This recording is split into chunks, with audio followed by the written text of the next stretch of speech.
Mateo, ang henyo. Credit to the author. M1531-40. Ang mga pangalan po na nandito ay galing sa mga name generator. Kung meron man pagkakatulad sa mga pangalan ng tao o lugar at pangyayari, ito ay tunay na hindi sinasadya. Talagang matalas ang mata ni Little Brother sa mga taong may matitinong pananaw. Ako, si Four, ay isang sikat na mapa ng buhay sa katimugang lungsod. Ang mga bagay sa Heavenly Eagle Imperial City, wala akong hindi alam. Kumalat ang laway ni Four kahit saan.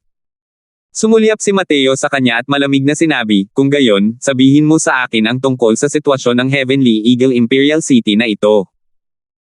May nasasabik na tingin si Four nang sabihin niya, hey, hindi ito problema. Walang tigil na nagbuga si 4 nanograms kung ano-ano, ipinakilala ang istruktura ng Heavenly Eagle Imperial City. Ang Heavenly Eagle Imperial City ay nahahati sa 5 pangunahing rehiyon, Hilaga, Timog, Silangan, Kanluran, 4 na lungsod, pati na rin ang Inner City. Sa loob ng lungsod ng imperyo, ang mga ranggo ay lubhang mahigpit. Ang mga tao sa 4 na lungsod ay pinagbabawalan na pumasok sa loob ng lungsod ng walang pahintulot. Ang mga sumuwi ay pinapatay ng walang amnestya. At ang pangunahing kailangan para makapasok sa sentro ng lungsod ay ang pagkakaroon ng pagkakakilanlan ng isang permanenteng tirahan na siyang permanenteng tanda rin. Napaatras ang karamihan sa mga tao dahil sa 50 milyong Divine Essence Stones.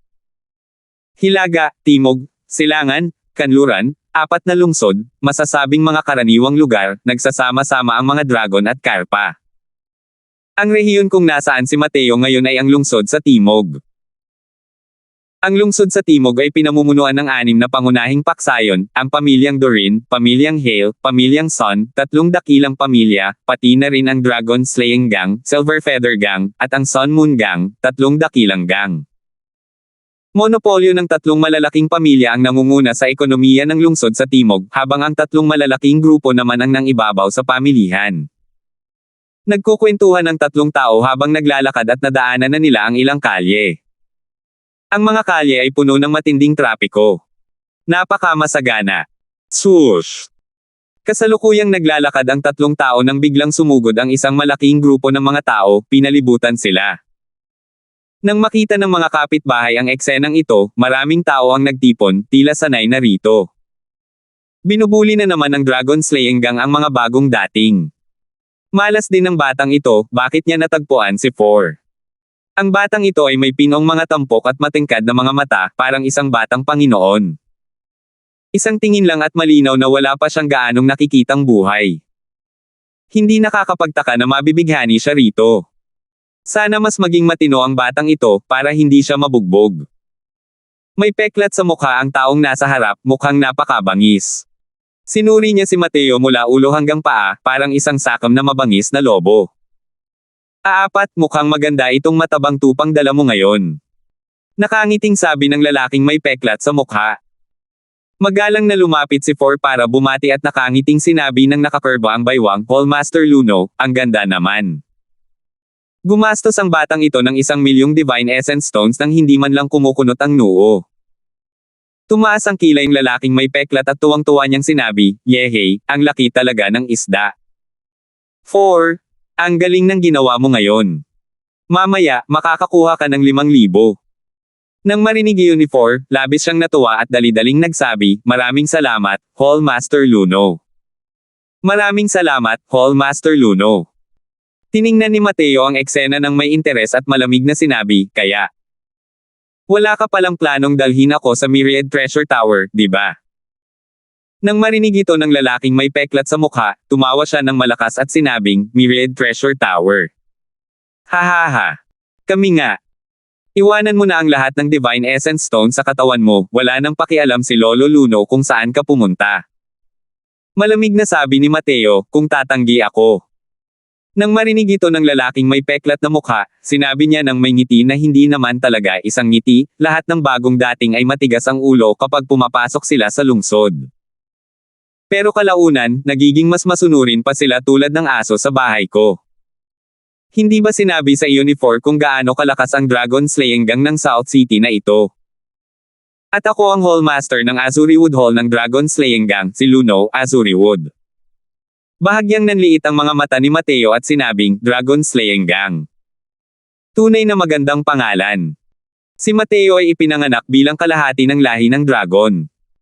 Ang grupong ito ang siyang nagpangalan sa grupong ito bilang Dragon Slaying Gang. Hindi ba't pupunta ito para patayin siya? Tumawa ng malakas si Luno Azuriwood nang marinig iyon at sinabing, ganoon ba? Pakiramdam ko rin ay napaka-dominant ng pangalang Dragon Slaying Gang. Haha, pero kahit na manghingi ka pa ng pabor, wala ring silbi. Bilasan mo at iabot mo sa iyo ang mga Divine Essence Stone. Kung hindi, tuturuan ka ng lolo Luno mo kung paano kumilos ng maayos ngayon.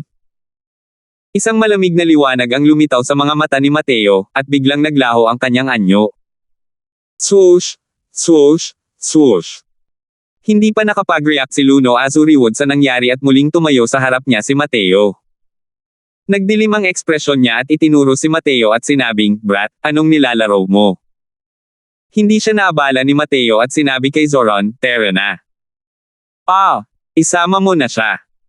Tumango si Zoron at direktang inabot ang kanyang kamay at hinawakan si Four.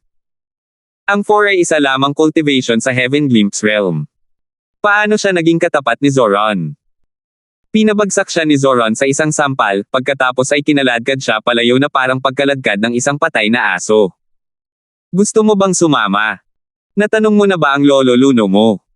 Malakas na sigaw ni Luno Azuriwood at akmang kikilos na. Bigla siyang nakaramdam ng lamig sa ilalim ng kanyang puwitan.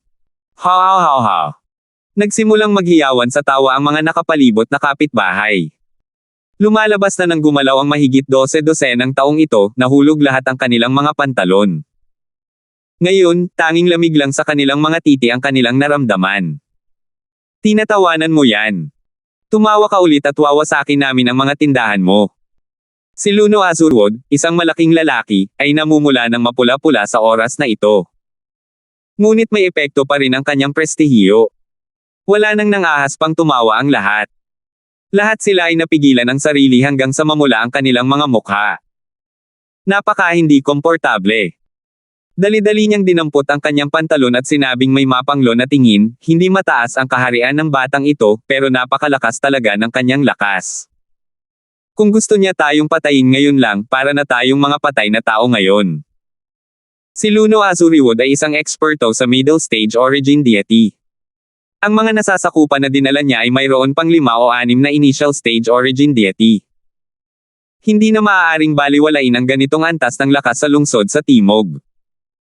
Sino ang mag-aakala na sila ay natalo ng isang binata na may iisang espada lamang? Hindi malinaw na nakita ni Luno Azuriwood kung paano hinugot ni Mateo ang kanyang espada ngayon lang. Isang matinding takot ang lumitaw sa mga mata ni Luno Azuriwood.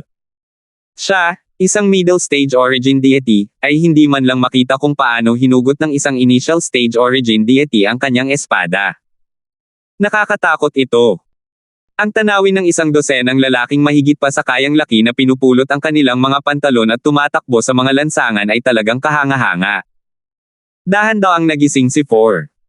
Nang makita ang mabangis na si Zoron na may masamang hangarin sa mukha, agad siyang natakot. Patawarin ninyo ako. Kamahalan, patawarin ninyo ako. Ang hamak na ito. Ang hamak na ito ay napilitan din laban sa kanyang kalooban. Lumuhad si Four sa lupa at nagmakaawa habang may sipon at luhang umagos. Nagtanong-tanong ako kanina, wala talagang Myriad Treasure Tower ang South City. Ang Myriad Treasure Tower ng Heavenly Eagle Imperial City ay nasa Inner City. Malamig na sabi ni Mateo. Nanginig si Four sa buong katawan at sinabing, ako. May paraan ako para kontaken ang Inner City. Ako. Tutulungan ko talaga ang kamahalan na kontaken ang Myriad Treasure Tower. Sumulyap si Mateo sa kanya at nakangiting sinabi, nakakatipid sa pagod ang pakikipag-usap sa matatalinong tao. Nakakalungkot lang na napakahina ng iyong pagpapasya. Napaiyak si Four nang marinig iyon. Paano niya naisip na ang isang batang kakapasok lang sa origin deity ay magkakaroon pala ng ganito kalakas na lakas? Nang umatake si Mateo gamit ang kanyang espada, naramdaman lamang niya ang isang bulk zone ng hangin at wala siyang nakitang kahit ano. Ang ganitong uri ng bilis ay sadyang nakakatakot. Habang umaatake ang mga powerhouse ng origin deity realm, natural lang na marami nang nakita si Four. Pero ngayon lang siya nakakita ng ganito kay-tikot na sword arts. Kung matagal na niyang alam na ganito pala, pahiramin mo siya ng kaunting pera at hindi siya maglalakas loob. Kamahalan. Lahat ng iyon ay si For na may mga mata ngunit hindi nakakakita. Ngunit makatitiyak ka, kamahalan, hindi kailanman naisip ni For na saktan ang buhay ng kamahalan. Hallmaster Luno, lahat sila ay naghahanap lamang ng kayamanan at hindi mananakit ng buhay, sabi ni For nang nanginginig ang boses. Malamig na sabi ni Mateo, kung lahat kayo ay may napukaw na intensyong pumatay, hindi ito magiging kasing dali lang ng pagpapakawala ng sigla. Nanginig si For sa buong katawan, saka lamang niya nalaman na nakarating na siya sa pintuan ng impyerno at pabalik. Biglang dahan-daang tumayo si Mateo at sinabing, "Tara na." Natigilan si For at nagtanong, saan pupunta? Malamig na sabi ni Mateo, dalhin ninyo ako sa punong himpilan ng Dragon Slaying Gang. 1532. Why kamahalan, huwag mo na akong pabayaan. Kapag nakita nilang ako ang nagdala sa iyo rito, papatayin nila ako. Habang palapit ng palapit sa punong himpilan ng Dragon Slaying Gang, nanlambot ang mga binti ni For at hindi na makalakad. Kinarga siya ni Zoro na parang may kargang maliit na sisiw. Sumulyap si Mateo sa kanya, ngumiti ng malapad, at sinabing, hindi ka ba natatakot na papatayin kita? Nagdilim ang paningin ni For, at agad siyang nawala ng malay. Sa lungsod na ito ng imperyo, ang isang martial artist sa Heaven Glimpse Realm tulad ni For ay isang maliit na karakter na may bahagi lamang ng mga utusan. Paano niya nagawang saktan ang isa sa 6 na malalaking paksayon, ang Dragon Slaying Gang? Bilang isa sa 6 na dakilang paksayon, ang punong himpilan ng Dragon Slaying Gang ay napakarangya. Sa plate ng pinto, may nakasulat na 3 malalaking salita na may temang Dragon Slaying Gang gamit ang isang dominanteng font. Talagang kapansin-pansin. Sa labas ng pintuan ng punong himpilan, 5 hanggang 6 na peak Heaven Glimpse martial artists ang nakabantay, na parang hinahadlangan ang mga estranghero at nagbibigay ng babala na lumayo. Nang makitang papalapit si Mateo, kahit na napagtanto nilang isa si Mateo sa mga makapangyarihang tao sa Origin DT, hindi siya sineryoso ng iilang tao at pinagalitan siya. Sabi ng isa, hindi mo ba nakita kung anong lugar ito? Umalis ka. Bahagyang ngumiti si Mateo. Itinaas niya ang kanyang kamay, parang isang hiwa iyon. Pumutok. Ang plate na may nakaukit na Dragon Slaying Gang, 3 salita, ay agad na naging tambak ng alikabok. Ang iilang gwardya ay natakot ng husto, biglang nagising at galit na nagsalita, "Punk, hinahanap mo ba ang kamatayan? Alam mo ba ang ginawa mo?" Natural lang na hindi sila nang ahas na atakihin si Mateo. Ngunit nang ahas pa rin silang magbanta. Karaniwan, sanay silang lahat na gumanap bilang isang malupit na pinuno. Sumulyap si Mateo sa kanila at malamig na sinabi, ilabas ninyo ang inyong pinuno. Hahanapin ko sila para pag-usapan ang ilang bagay. Nanlaki ang mga mata ng 6 na tao, nakatingin kay Mateo na parang tanga.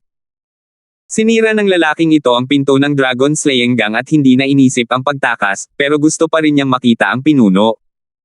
Pagod na ba itong mabuhay? P-Punk? Sandali lang. Huwag kang tumakbo kung may lakas ng loob ka. Sabi ng isang gwardya. Ngumiti si Mateo at sinabing, relax ka lang, hindi ako tatakbo. Sinabi ng gwardya sa iba, bantayan ninyo siyang lahat, huwag ninyo siyang hayaang tumakbo. Pupuntahan ko si Fifth Head. Hindi nagtagal, inakay ng gwardyang iyon ang isang malaking lalaking matipuno at kahangahangang pangangatawan patungo sa kanila. Malamang, iyon nga ang ika-5 ulo. Ang ika-5 ulo ay may mabangis na anyo ng katawan, na bahagyang naglalabas ng gininto ang liwanag. Malinaw na isa siyang eksperto sa pagpapaganda ng katawan.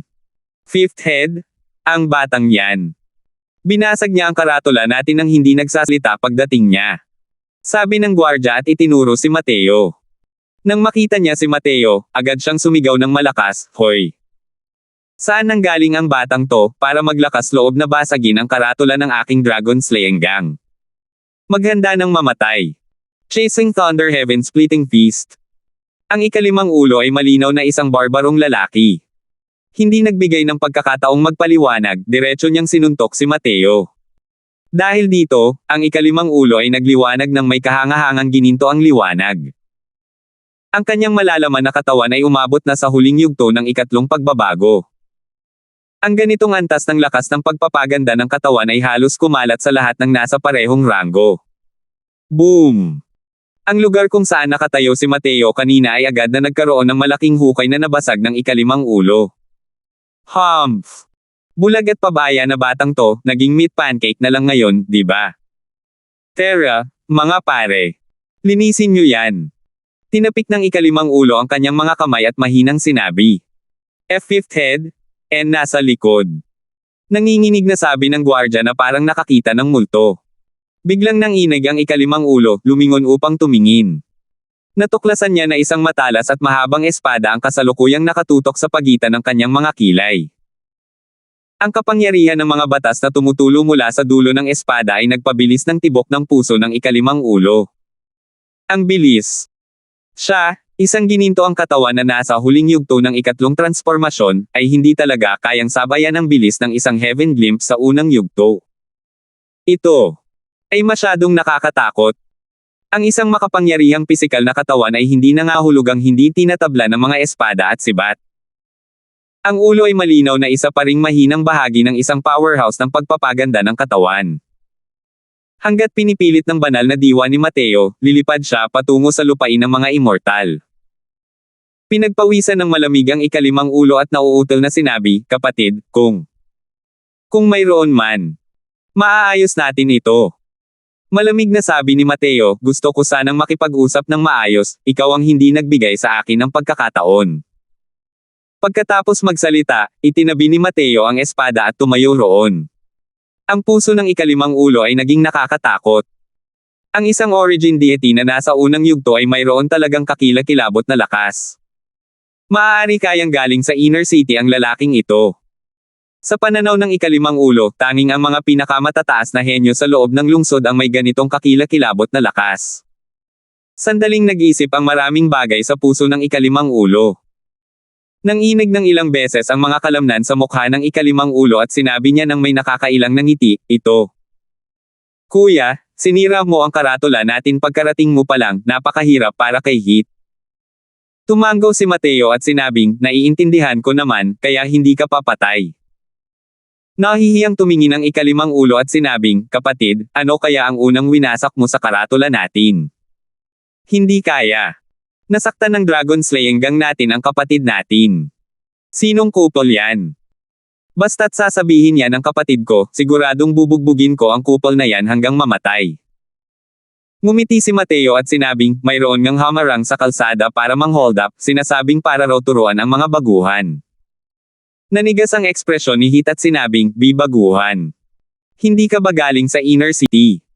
Sabi ni Mateo, unang araw ko palang papasok sa lungsod ngayon.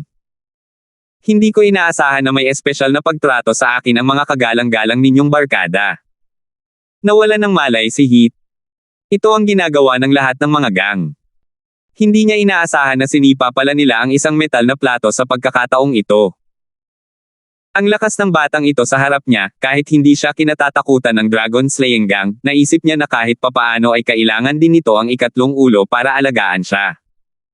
Pero kung tutuusin, nagkataon lang. Ang mga unang ilang pinuno ay pumunta para pag-usapan ang mga bagay-bagay kasama ang Silver Feather gang ngayon at wala silang lahat.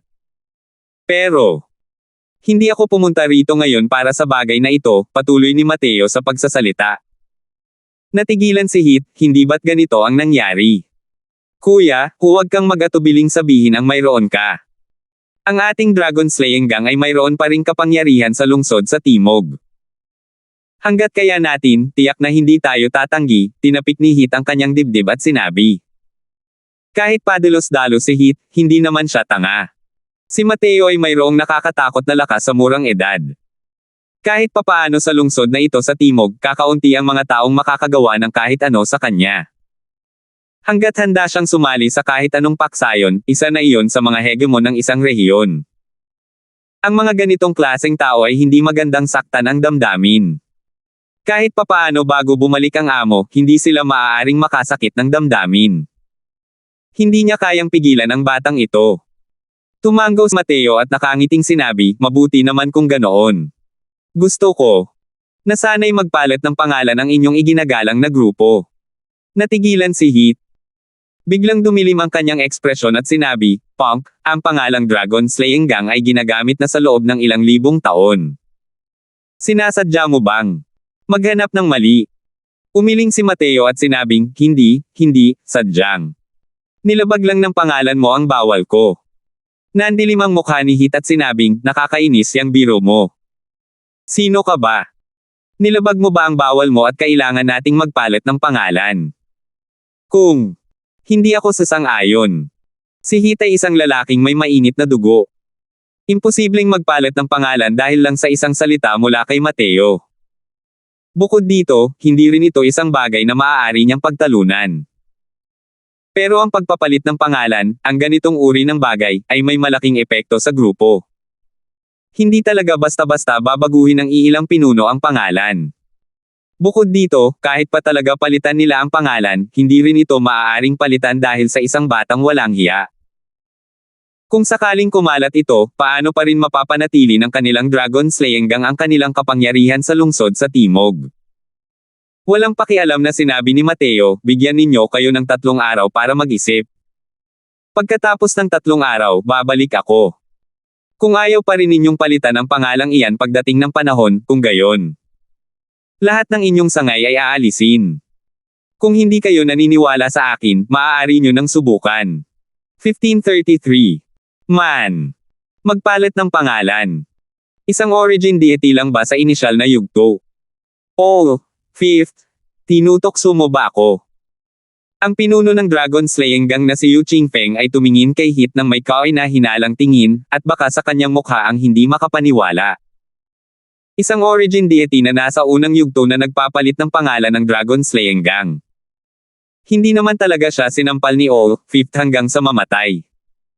Isa pa, bakit nila kinailangang palitan ang kanilang pangalan? Dragon Slaying Gang, parang napaka-dominant ng dating. Napakapangit ng ekspresyon ni Hit. Ayaw niyang aminin na mas malakas si Mateo kaysa sa kanya. Nakakahiya iyon. Ang isang gininto ang katawan na nasa huling yugto ng ikatlong transformasyon ay natalo sa isang initial stage origin deity realm. Kung lalaganap ang insidenteng ito, siya ang magiging katatawanan ng buong lungsod sa Timog. Hindi mo alam, kuya. Ang bilis talaga ng galaw ng batang ito. Sa isang iglap ng kawalang ingat ay nakalusot siya. Kahit hindi takot sa kanya ang headquarters natin, mahirap sabihin kung sino ang mga sanga sa ibaba. Lumingon ang mga mata ni Hit, at naging pabaligtad ang paraan ng pagsasabi ng mga bagay-bagay. Naglabas siya ng gag order para sa mga taong nakakita sa insidenteng ito. Alinman sa dalawa, kung maglalakas loob na dumating ang lalaking iyon pagkalipas ng 3 araw, kamatayan din iyon. Si Kuya Yu Qingfeng ay isang kalahating hakbang na Divine Lord na may kapangyarihan. Kahit na ang punk na iyon ay makapunta sa langit, kaya rin siyang patumbahin ni boss. Pero ikinumpas ni Yu Qingfeng ang kanyang kamay at sinabing, huwag mo siyang pansinin. Isang batang walang hiya, gaano kalaki ang alo na kaya niyang idulot. Sa susunod na araw, makikipagnegosasyon tayo sa Silver Feather Gang tungkol sa jurisdiction ng Chenting 3 Streets. Iyan ang mahalagang bagay. Ang 3 kalye ng Chenting, na siyang pinagdugtong na lugar ng Dragon Slaying Gang at Silver Feather Gang, 2 malalaking gang, at siya ring 3 pinakamayamang kalye, na sama-samang kilala bilang 3 kalye ng Chenting. Matagal nang naglalaro ang magkabilang puwersa. Para sa kapakanan ng 3 kalyeng ito, ilang beses na silang nag-aaway at hindi pa rin napagdesisyonan kung sino ang magmamay-ari ng 3 kalyeng ito. Ngayon, nagdala si Yu Qingfeng ng mga tao para makipagnegosasyon, ito ay para ayusin ang Silver Feather Gang. Pero halata naman ang resulta, at malungkot ang naging pagtatapos. Nang marinig ito ni Hit, lumapit din siya at seryosong nagsalita, bakit hindi kayo nagkasundo ngayon? Ang grupo ng mga apo na iyon, dapat silang bigyan ng magandang pagkakataon ngayon. Sabi ni Yu Qingfeng, ngayon, ang tunggalian ay nasa gitnang kalye ng Chenting. Ang Silver Feather Gang, ang grupo ng mga walang hiya, ay nagpupumilit na monopolyahin ang gitnang kalye ng Chenting.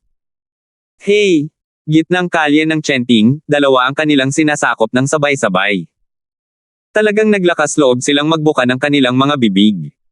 Nang marinig iyon ni Hit, labis siyang nagalit at sinabing, Sus Mariosep. Ang 3 kalye ng Chenting ay dating teritoryo natin. Lalo pa silang lumala. Boss, hayaan mo na si Hit ang matake sa pagkakataong ito, ako na ang bahala sa kanilang lahat. Hindi dapat tingnan kung paano nagkaroon si Hit ng gininto ang katawan sa huling yugto ng ikatlong transformasyon. Ang kanyang lakas ay talagang napakalakas. Sa pagharap sa isang dakilang origin deity na puno ng mga nagawa, maaari rin siyang umasa sa kanyang makapangyarihang pisikal na katawan upang makipaglaban ng buong lakas. Nakakalungkot lang na si Mateo ang nakasalubong niya. Nadurog ang kanyang bilis hanggang sa wala ng kahit kaunting dumi ang natira sa harap ni Mateo. Isang bahid ng kabangisan ang sumilay sa mga mata ni Yu Qingfeng at sinabi niya, "Hey, ito na rin ang huling negosasyon." Kung magpapatuloy pa rin sila sa pang-aasar ng mga hindi makatwirang kahilingan, ang negosasyon sa makalawa ay ang panahon kung kailan mawawala ang lahat ng kagandahang asal.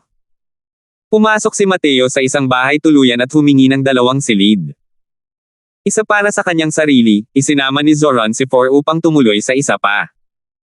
Ang mga bituka ng For na bagong gising ay naging berde dahil sa panghihinayang, pakiramdam nila ay gumuho ang buong mundo.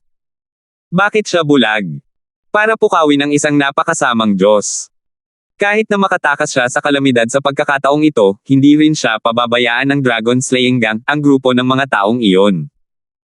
Dahil kailangan pa rin niyang dalhin si Mateo para lipulin ang mga sanga ng Dragon Slaying Gang. Umaasa ka ba na magbabago ang pangalan ng Dragon Slaying Gang? Mas mabuting iligtas mo na.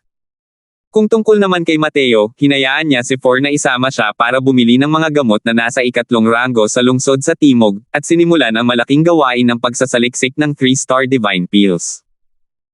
Sa kanyang paglalakbay, matagal nang natutunaw ni Mateo ang teoretikal na kaalaman ng 3-star Divine Pills at nakabili rin ng maraming spirit medicines. Tungkol naman sa 3-star Divine Pills, masasabing bumuti ng husto si Mateo. Natuklasan ni Mateo na simula nang gamitin ang Great Tao Heavenly Melody noong huling beses, ang kanyang alchemy daw ay tila pumasok sa isang bagong kaharian. Tungkol naman sa cultivation ng 3-star Divine Pills, mas mabilis na ngayon ang bilis ni Mateo kaysa dati. Ngayon, gamit ang Purple Extreme Hall, ang lumilipad na matalas na sandatang ito, mas marami pang oras ang maaaring ilaan ni Mateo para maunawaan ang alchemy daw. Lumilipad ng ilang taon, gumugol si Mateo ng ilang dekada sa loob ng espasyo ng world-suppressing steel.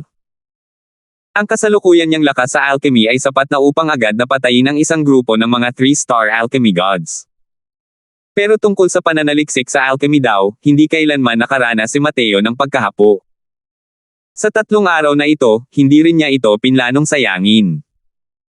Kaya naman, pumasok siya sa espasyo ng world-suppressing steel upang muling mag-cultivate. Pagkalipas ng 3 araw, dahan-daang nagtungo si Mateo sa punong himpilan ng Dragon Slaying Gang ng mag-isa. Ang iilang gwardya pa rin iyon. Ngunit nang makita sila ni Mateo, natuklasan niya na ang mga gwardyang ito ay pawang nagtataka, at hindi niya maiwasang maguluhan. Hindi naman ganoon kalakas ang lakas niya para magpapanik ng ganito ang Dragon Slaying Gang, di ba? Oy, nandito na naman ako. Puntahan mo na ang amo mo, sabihin mo na lang na nandito na ang nag-utos sa inyong magpalit ng pangalan, malamig na sabi ni Mateo. Isa sa mga gwardya ang nagpakita ng pagkataranta at agad na pumasok upang magulat. Hindi nagtagal, lumabas mula sa punong himpilan ang 2 lalaking parang pinuno na nasa katanghaliang gulang. Pangatlong kapatid, ang batang ito. Itinuro ni Hit si Mateo at sinabing. Kumunat ang noo ni Third Head at tumingin kay Mateo, at sinabing may galit sa mukha, "Bata, pagod ka na bang mabuhay, di ba? Para talagang pagtawanan ang ating Dragon Slaying Gang." Sumulyap si Mateo sa 3 ulo at muling tumingin kay Hit, kung gayon ang ibig mong sabihin ay hindi mo ito babaguhin. Magbago ka ng isip. Galit na galit ang lolo mo ngayon at wala siyang mailabas na sama ng loob. Bata, noontog mo ang sibat. Babulihin ko ang ulo mo ngayon din at ipapaalam ko sa iyo ang resulta ng panlilibak mo sa Dragon Slaying Gang ko. Umungol ng malakas si Third Head at direktang iwinaksi ang isang malaki at malapad na espada, tinaga pababa patungo sa ulo ni Mateo. Napataas ang kilay ni Mateo. Napansin niyang tila hindi gaanong magaan ang mga pinsala sa katawan ng 3 ulong ito. Clank! Ang walang katapusang umaatungal na espada ng 3 ulo ay talagang walang tinamaan. 3 kapatid, mag-ingat ka. Nasa likuran mo siya. Sigaw ni Hit sa gulat. Nabigla ng husto ang 3 ulo at dali-daling lumingon at inihampas ang kanyang espada. Kalangit-ngit. Kalangit-ngit. Kalangit-ngit. Isang sunod-sunod na tunog ng pagbangga ng metal ang nagpagulat sa lahat. Isang origin deity na nasa unang yugto ang talagang nakipaglaban sa Grand Completion origin deity na third head hanggang sa walang sino man ang nakahabol. Saan kaya nanggaling ang batang ito? Habang lumalaban si third head, lalo siyang nababahala. Hindi niya talaga kayang sabayan ang bilis ni Mateo. Pabago-bago ang galaw ng batang ito, parang multo. Papasok at lalabas na parang anino. Mukhang napakalayo pa rin ng espada. Sa isang kisap mata, nakarating ito sa harap niya. Masyadong kakaiba. Kanina pa niya sinasaway ang walang kwentang si Fifth. Ngayon lang niya nalaman ang kinatatakutan ng batang ito. Tumigil ka. Malakas na sigaw ni third head, inilayo ang distansya mula kay Mateo. Nako, napakalakas mo. Pero kung hindi ako nasaktan, hindi kita magiging katapat. Sabi ng ikatlong ulo na may madilim na ekspresyon. Sumulyap si Mateo sa kanya at malamig na sinabi, hindi ako nandito para makipagkompetensya sa iyo, nandito ako para palitan kayo ng pangalan. Mukhang pinaniniwalaan ninyo ang babala ko na parang tubig na umaagos sa likod ng pato. Magaling, simula bukas, ihanda na ang inyong mga sanga, pupunta ako at puputulan ang mga ito isa-isa. Nanigas ang ekspresyon ng ikatlong ulo at talagang takot na takot sa kanyang puso. Nakakatakot ang teknik sa paggalaw ni Mateo. Kahit hindi siya ang katapat niya, kung gusto man umalis ni Mateo, hindi niya rin ito mapipigilan. Sa pagkakataong ito, biglang tumakbo palabas ang isang gwardya at sumigaw, ikatlong ulo, ikalimang ulo. Pangalawang ulo siya. Malapit na siyang mawala ng malay. 1534. Mga taong nasaktan. Sabay na nagbago ang ekspresyon ng ikatlong ulo at ikalimang ulo, lumingon, at papasok na sana sa headquarters. Bata, walang oras si Lolo Fan para makipag-usap sa'yo ngayon, mamamatay na ang kapatid ko. Kung ano man ang meron, mag-usap na lang tayo sa ibang araw. Sabi ni third head kay Mateo at tumalikod na para pumasok sa loob. Bahagyang nagulat si Mateo. Mukhang ang Dragon Slaying Gang na ito ay tila kakaranas lang ng isang matinding labanan. Hindi nakakapagtaka na ang mga pinsala sa katawan ng ikatlong ulong ito ay hindi gaanong magaan. Nag-isip siya ng kaunti at biglang nagsalita, Oy, bakit hindi ako pumasok at tingnan din? Isa akong alchemist, Okay pa rin naman ang standard ko. Natakot si Mateo na baka hindi siya magustuhan ng kabilang panig kaya nagdagdag siya ng isang pangungusap, hinaipa ng sarili niyang trompeta habang ginagawa niya iyon. Natigilan ng ikatlong ulo at galit na sinabi, Punk, wala akong oras para sayangin dito. Tumakas ka palayo para sa akin. Ngumiti si Mateo nang walang pakialam at sinabing, mamamatay ka man o hindi, ituring mo na lang itong isang pagsisikap sa Aba Ginoong Maria. Kung kaya ko talaga siyang iligtas pero hindi mo ako hinayaang iligtas, magagalit din ang pangalawang uluhan mo hanggang sa makaahon siya mula sa libingan para pag-alitan ka kung sakaling mamatay siya. Nabulunan ng ikatlong ulo at walang oras para mag-isip ng sobra, at maingat na sinabi, Pump, binabalaan kita, nandoon din si Kuya sa loob. Isa siyang kalahating hakbang na Divine Lord Powerhouse. Kung maglalakas loob kang mandaye, ginagarantiya kung mamamatay ako hanggang sa wala nang matitira kahit latak. Ngumiti si Mateo at sinundan ang dalawang tao sa punong himpilan ng Dragon Slaying Gang. Sa kama, isang matipunong lalaki ang naghihingalo. Maliwanag na bilang na ang kanyang mga oras. Master Faustus, wala na ba talagang paraan? Ang pangalawa kong kapatid siya. Para harangin ang palasong ito, kung hindi. Ako dapat ang patay. Master Faustus, hanggat kaya mo akong iligtas, maaari akong pumayag sa anumang kondisyon.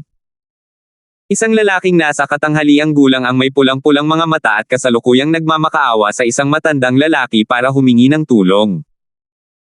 Ang lalaking nasa katanghaliang gulang na ito ang dapat na maging boss ng Dragon Slaying Gang, ang half-step Divine Lord Powerhouse na iyon.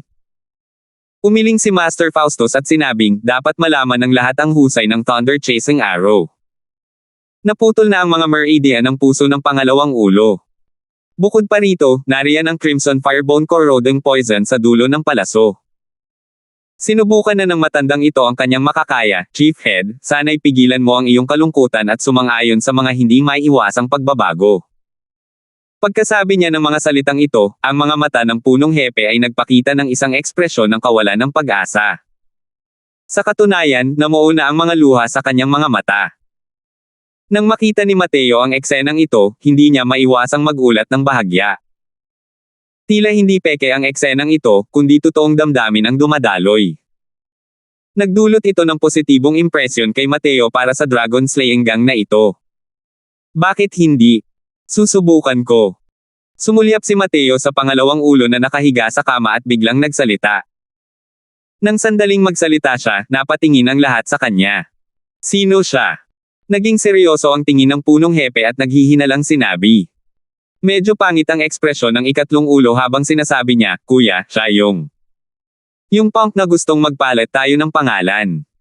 Nagdilim ang ekspresyon ng pinuno at malamig siyang sumigaw, nagpapaloko. Sa ngayon, lahat ay nababalot ng kalungkutan at galit, ngunit hinayaan niyang makapasok ang isang kaaway dito. Ito ba ay sinusubukang magpatawa? Nakaramdam ng iritasyon ang pinuno. Itinaas niya ang kanyang kamay at ito ay isang palad na nakalapat kay Mateo. Ang palad ng isang kalahating hakbang na Divine Lord Powerhouse, ang kaguluhan ay lubhang nakakagulat. Wala siyang mahanap na lugar para maglabas ng sama ng loob sa kanyang matinding galit at ginamit na lang niya si Mateo para maglabas ng sama ng loob. Pero si Mateo ay hindi natitinag na parang bundok habang ibinubukan niya ang kanyang bibig at walang pakialam na sinabi, Hoy, kung papatayin mo ako, mamamatay talaga siya.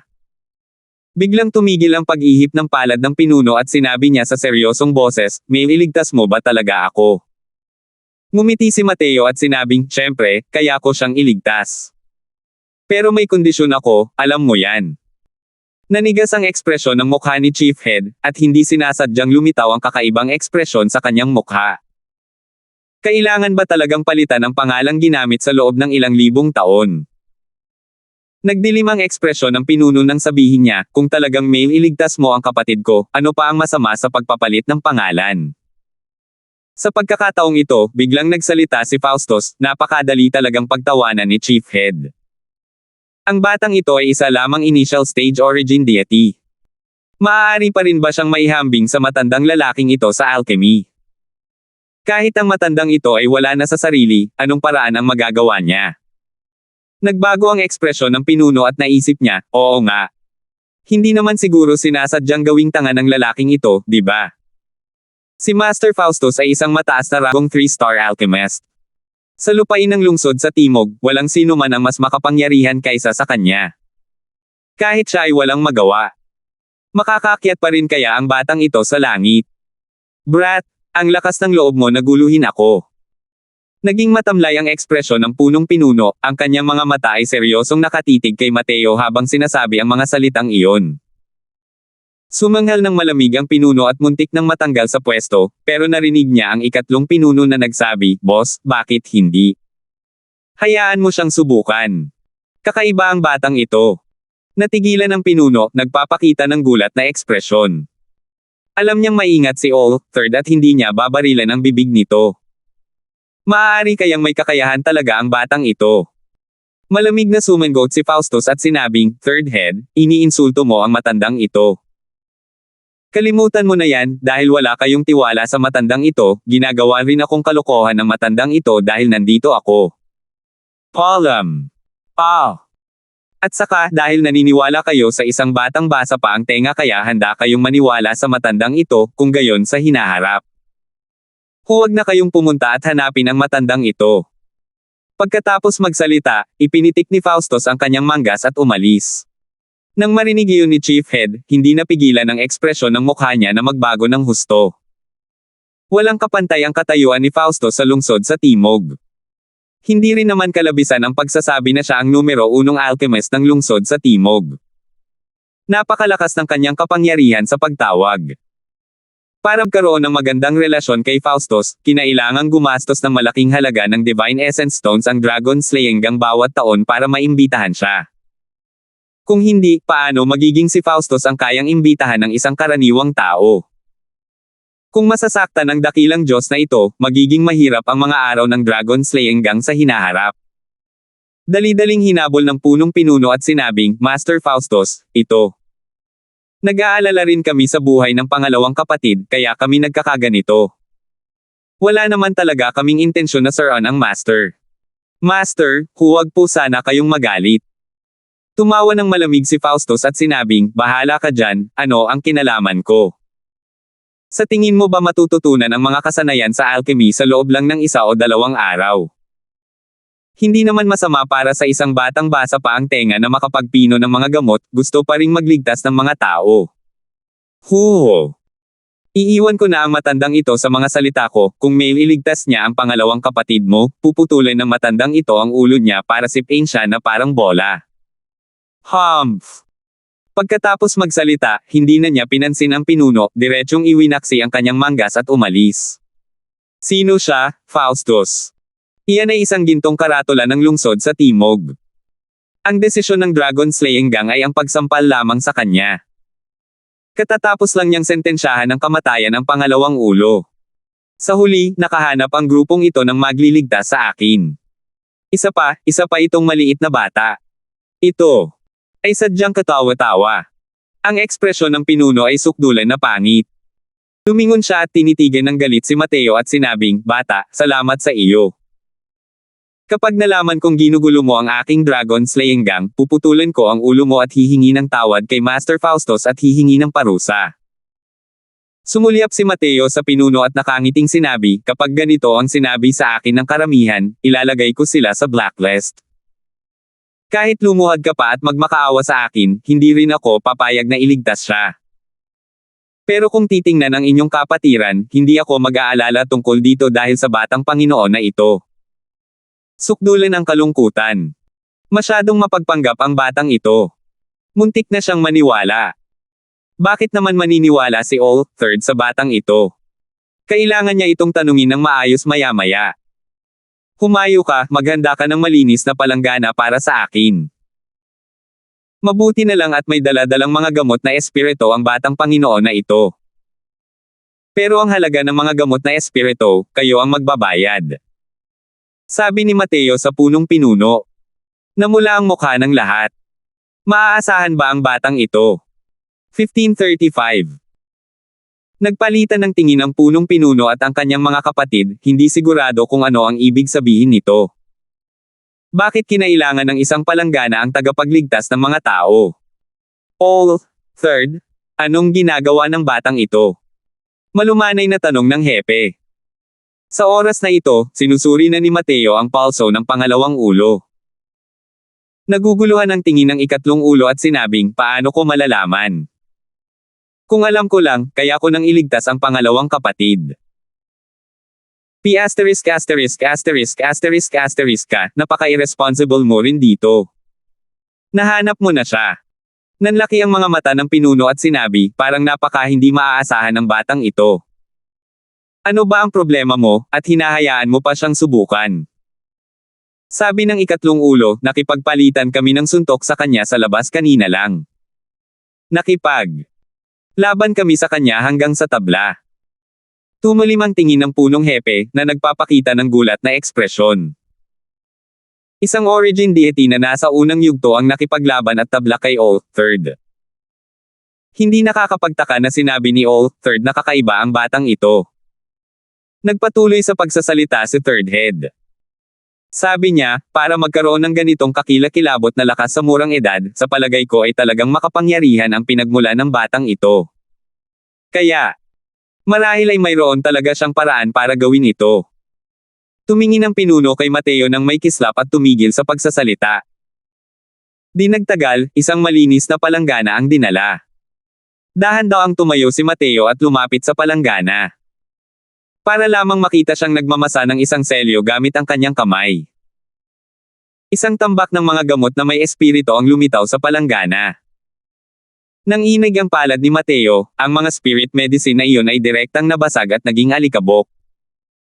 Ang mga tangkay ng spirit medicine ay naging isang tumpok ng pulbos. Sumulyap ang punong pinuno sa pangalawang pinuno, bahagyang namumula ang mga mata, at tinanong si Mateo, iyon. Nakababatang kapatid, sinabi ni Master Faustus na naputol na ang mga meridian ng puso ng pangalawang pangulo. Maaari ba talaga siyang maligtas? Lahat ng naroon ay isang cultivator at natural na alam ang ibig sabihin ng pagkaputol ng heart meridian. Kahit para sa mga powerhouse ng deity realm, kapag naputol na ng kapangyarihan ng mga batas ang mga meridian ng puso, tiyak na kamatayan din iyon. Ang ganitong uri ng pinsala ay hindi na mababawi. Kaya sinabi ni Faustus na walang paraan.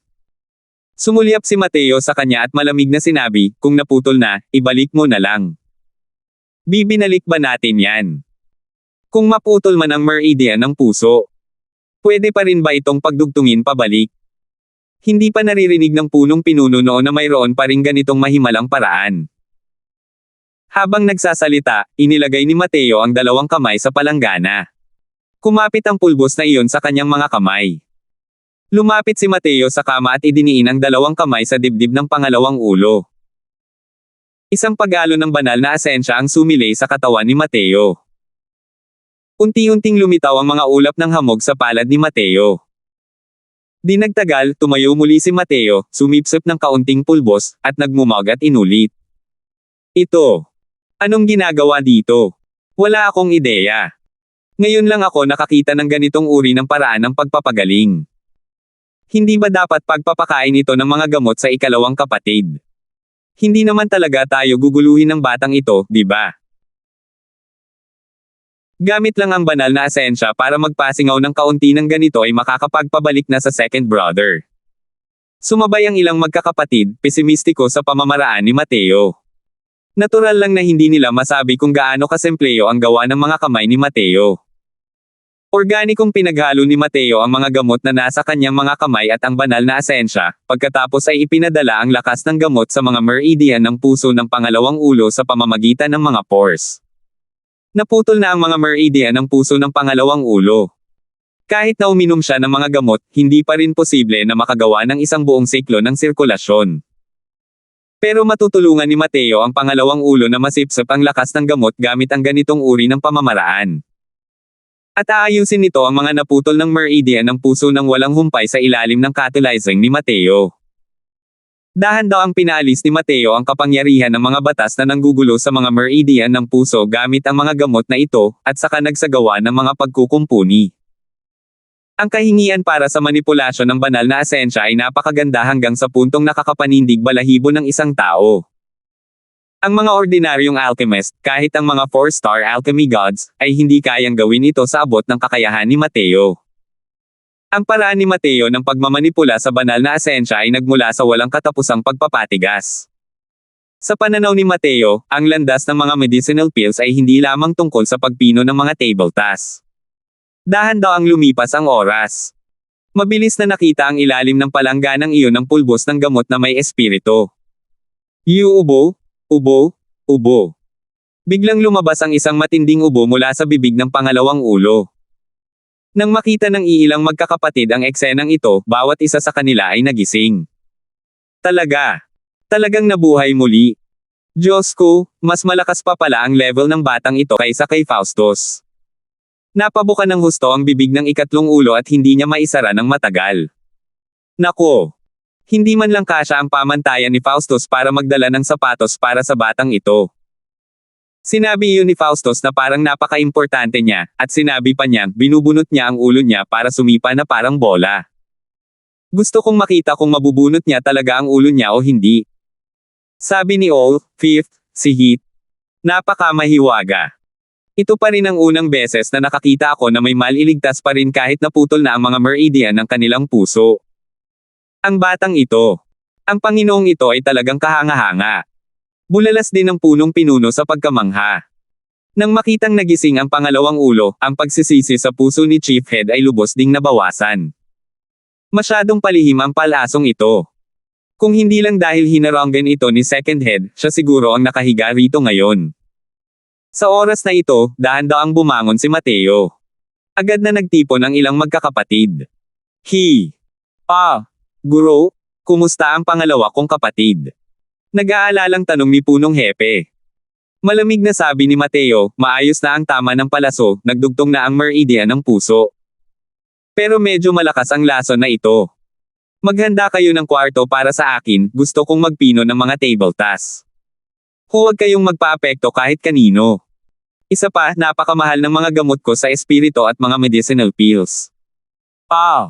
Dahil unang beses pa lang natin magtulungan, sisingilan ko kayo ng 3 milyong Divine Essence Stones. His 5 milyong Divine Essence Stones, bakit hindi ka pumunta at magnakaw? Nanlaki ang mga mata ni Heath. Nagulat siya sa presyong ito. Ordinaryong 3-star Divine Pills, ang presyo ay nasa pagitan lamang ng 300,000 Divine Essence Stones hanggang 1 milyong Divine Essence Stones. Sa sandaling ibuka ni Mateo ang kanyang bibig, 5 hanggang 10 beses ang presyo nito. Naramdaman din ng ibang magkakapatid ang sakit ng kanilang mga laman. Ngunit kumunat lang ang noo ni Chief Head, saka sinabing, tumahimik ka, all, fifth. Kung magkano ang gustong ibigay ng Master, ganoon lang kamahal. 5 milyong Divine Essence Stones, babayaran namin. Ngumiti si Mateo at sinabing, si Chief Head pa rin ang may galing. Kapag nakita ninyong lahat ang medicinal pill, malalaman ninyong sulit ang bayad. Pagkaalis ni Mateo, galit na sabi ni All, fifth, kuya, halatang napakamahal ng hinihingi niya. Sabi rin ni All, third, oo nga, kuya. Maaari natin siyang bigyan ng 5 milyong Divine Essence Stones, pero hindi mababago ang pangalan ng ating gang. Malamig na sumengot si Chief Head at sinabing, ang buhay ba ni All, second ay katumbas lang ba ng 5 milyon? Man! Kahit sino sa buhay ninyo ay walang katumbas sa paningin ko. Ano ang halaga ng 5 milyon lang? Sa malamig na pagsinghot na ito, hindi na nang ahas ang lahat na magsalita pa. Sa oras na ito, sa wakas ay nagising na ang matanda sa kama. Segundo, gising ka na. Ang galing naman. Sabi ni Chief Head ng may pananabik. Medyo nalilito ang mga mata ng pangalawang ulo habang nahihirapang sabihin, Tinamaan ako ng chasing thunder arrow at hindi naman talaga ako namatay. Tumawa ng malakas si Heath at sinabing, hahaha. Siguradong patay ka na sa simula, pero nakatagpo ka ng isang kahangahangang amo na bumuhay sa iyo muli. Isang bahid ng pagkagulat ang sumilay sa mga mata ni Second Head at tumingin siya kay Chief Head. Tumango si Chief Head at nakangiting sinabi, tama ang sinabi ni All, fifth. All, second, salamat sa iyo sa pagkakataong ito. Kung hindi, malamang nawala ng saysay ang buhay ni Kuya. Utang sa iyo ni Kuya ang buhay na ito. Pinilit ni Second Head na ngumiti at sinabing, Kuya, kailangan pa ba nating sabihin ang ganitong klaseng mga salitang malayo? 1536. Ang pagpapalis ni Mateo sa mga tao ay hindi naman talaga dahil sa takot siyang manggulo, kundi dahil ang kanyang koaling panggamot ay nakakagulat. Kapag lumabas na ang katotohanang mayroon siyang mystical na kayamanan ng Divine Lord, malamang na ang haharapin niya ay ang mabilis na pagtugis sa mga powerhouse ng Divine Lord Realm. Sa Heavenly Eagle Imperial City na ito kung saan ang mga banal na Panginoon ay naglalakad sa lahat ng dako, hindi nang ahas si Mateo na maging pabaya. Pagkatapos ng 2 oras, natapos na ang isang bagong pinong detoxification pill. Ito ang detoxification pill na ginawa mismo ni Mateo. Ibang-iba ito sa ikatlong ranggo ng detoxification pill sa mundo. Banal na uri. Nang makita ng punong-pinuno ang tableta, ang kanyang 2 mata ay nagbigay ng mga sinag ng makinang na liwanag. Isang rank 3 divine grade divine pill, hindi ito ang kayang pinuhin ni Newman. Kilala si Faustus bilang nangungunang alchemist sa lungsod sa Timog.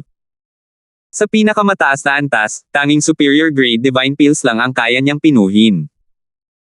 Ito lang ang kailangan kahit isang malaking swerte.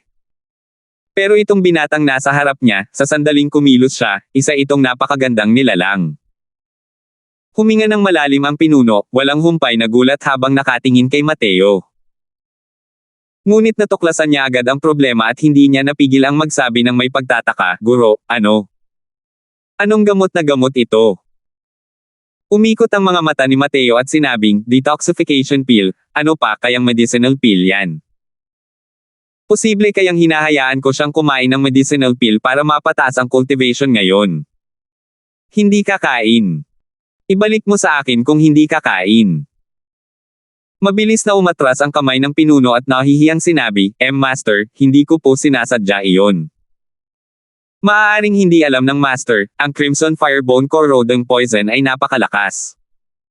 Hindi ito kayang gamutin ng mga ordinaryong detoxification pills. Sa pamamagitan lamang ng pagre-resete ng tamang lunas para dito ay magagamot ang lason. Inikat ni Mateo ang kanyang mga mata at muntik nang magalit nang diretsyong lumapit ang pinuno sa tabi ng kama at isinubo ang gamot sa bibig ng pangalawang pinuno. Instinktibo niya lamang itong kinwestiyon.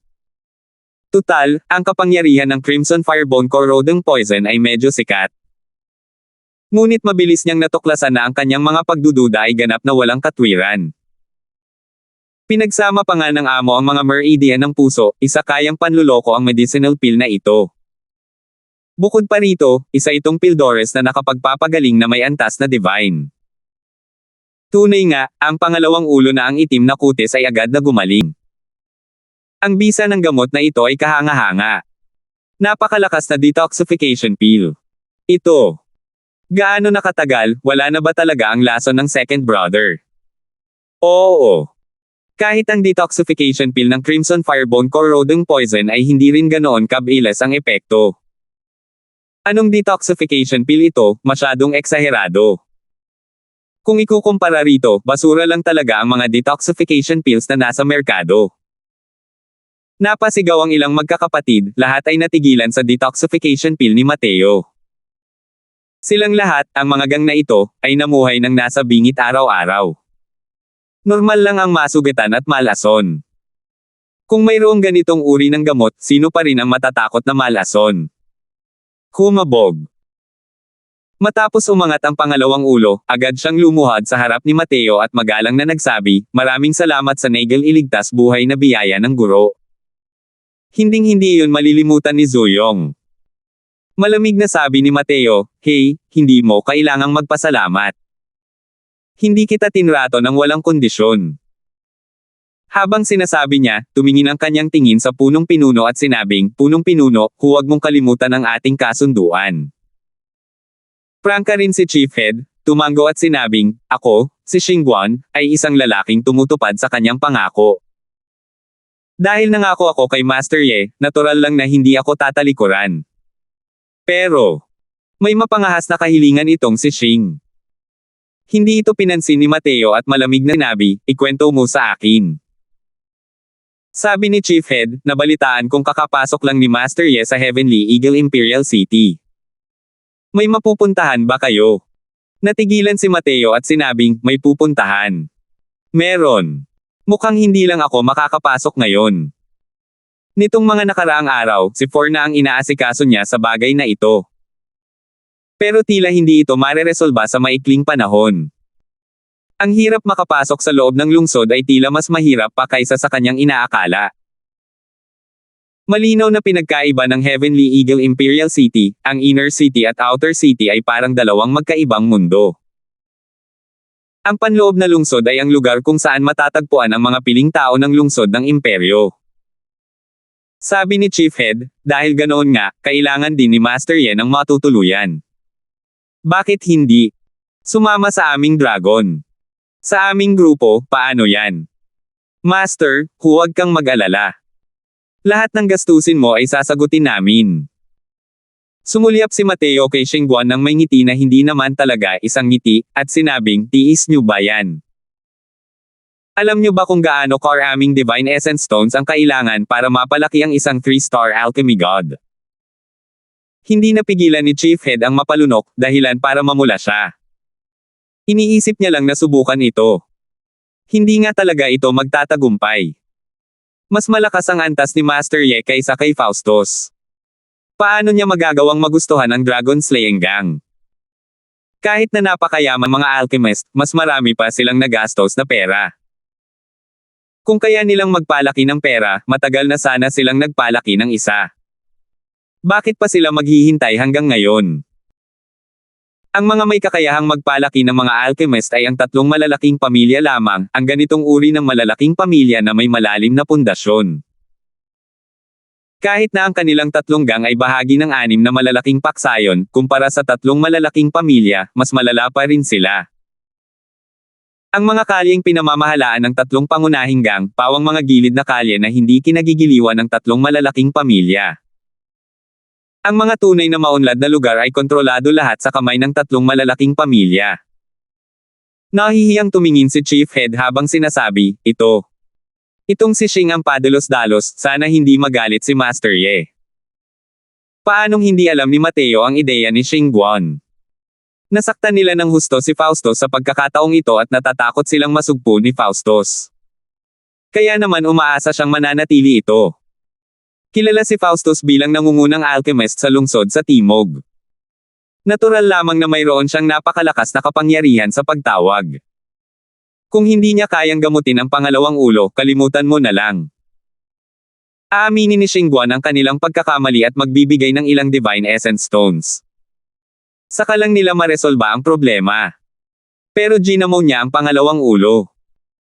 Tiyak na hindi magsasayang ng pagsisikap si Faustus na supulan ang Dragon Slaying Gang para lamang sa kanyang mukha. Sa oras na iyon, magiging awkward ang kanilang sitwasyon. Ang ganitong uri ng pag-iral ni Faustus ay siyang gugustuhing makamit ng kahit sinong partido. Kaya naman, ang kasalukuyang sitwasyon ng Dragon Slaying Gang ay lubhang pesimistiko. Hindi kayang ilabas ng kasalukuyang Xingguan ang dating ng isang kalahating hakbang na Divine Lord sa harap ni Mateo. Ang mga alchemist ay ganito kagaling.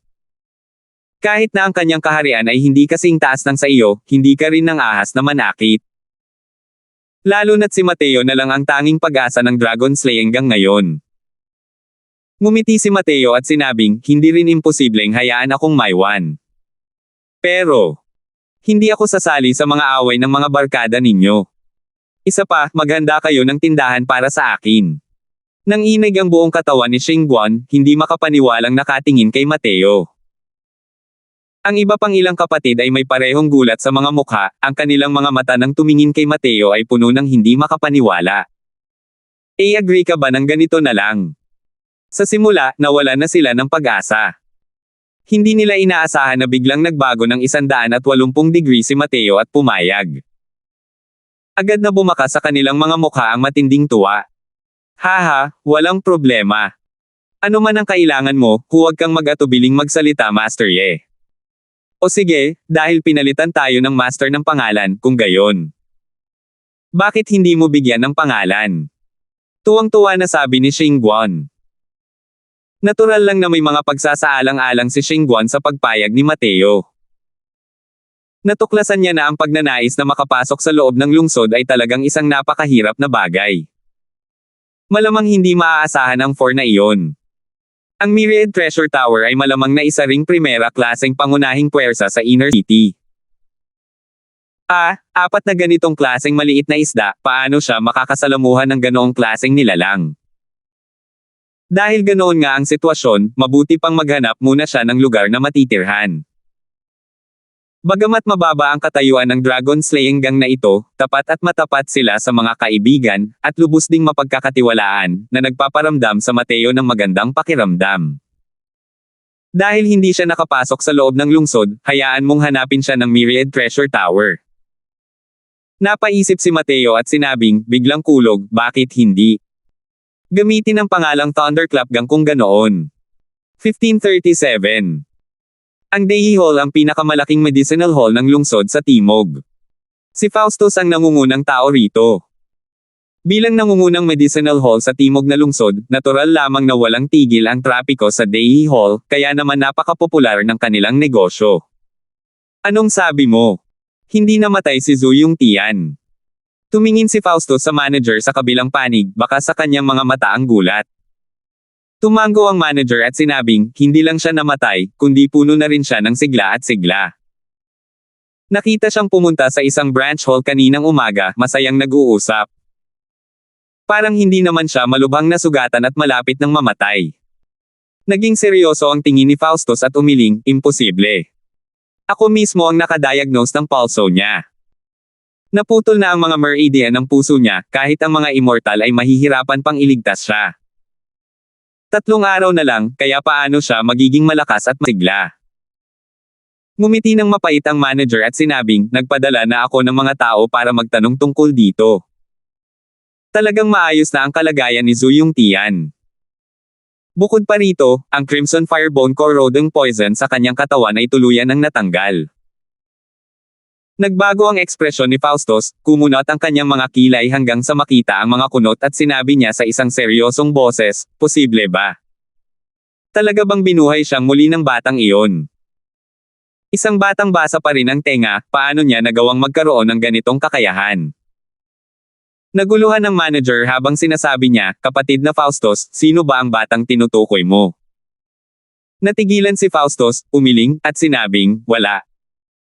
Simula ngayon, ititigil na ng Day Hall pati na rin ang lahat ng medicinal hall ng pamilyang Dorin ang lahat ng pakikipagtulungan sa Dragon Slaying Gang, at ipagbabawal ang pagbebenta ng mga medicinal pills sa kanila.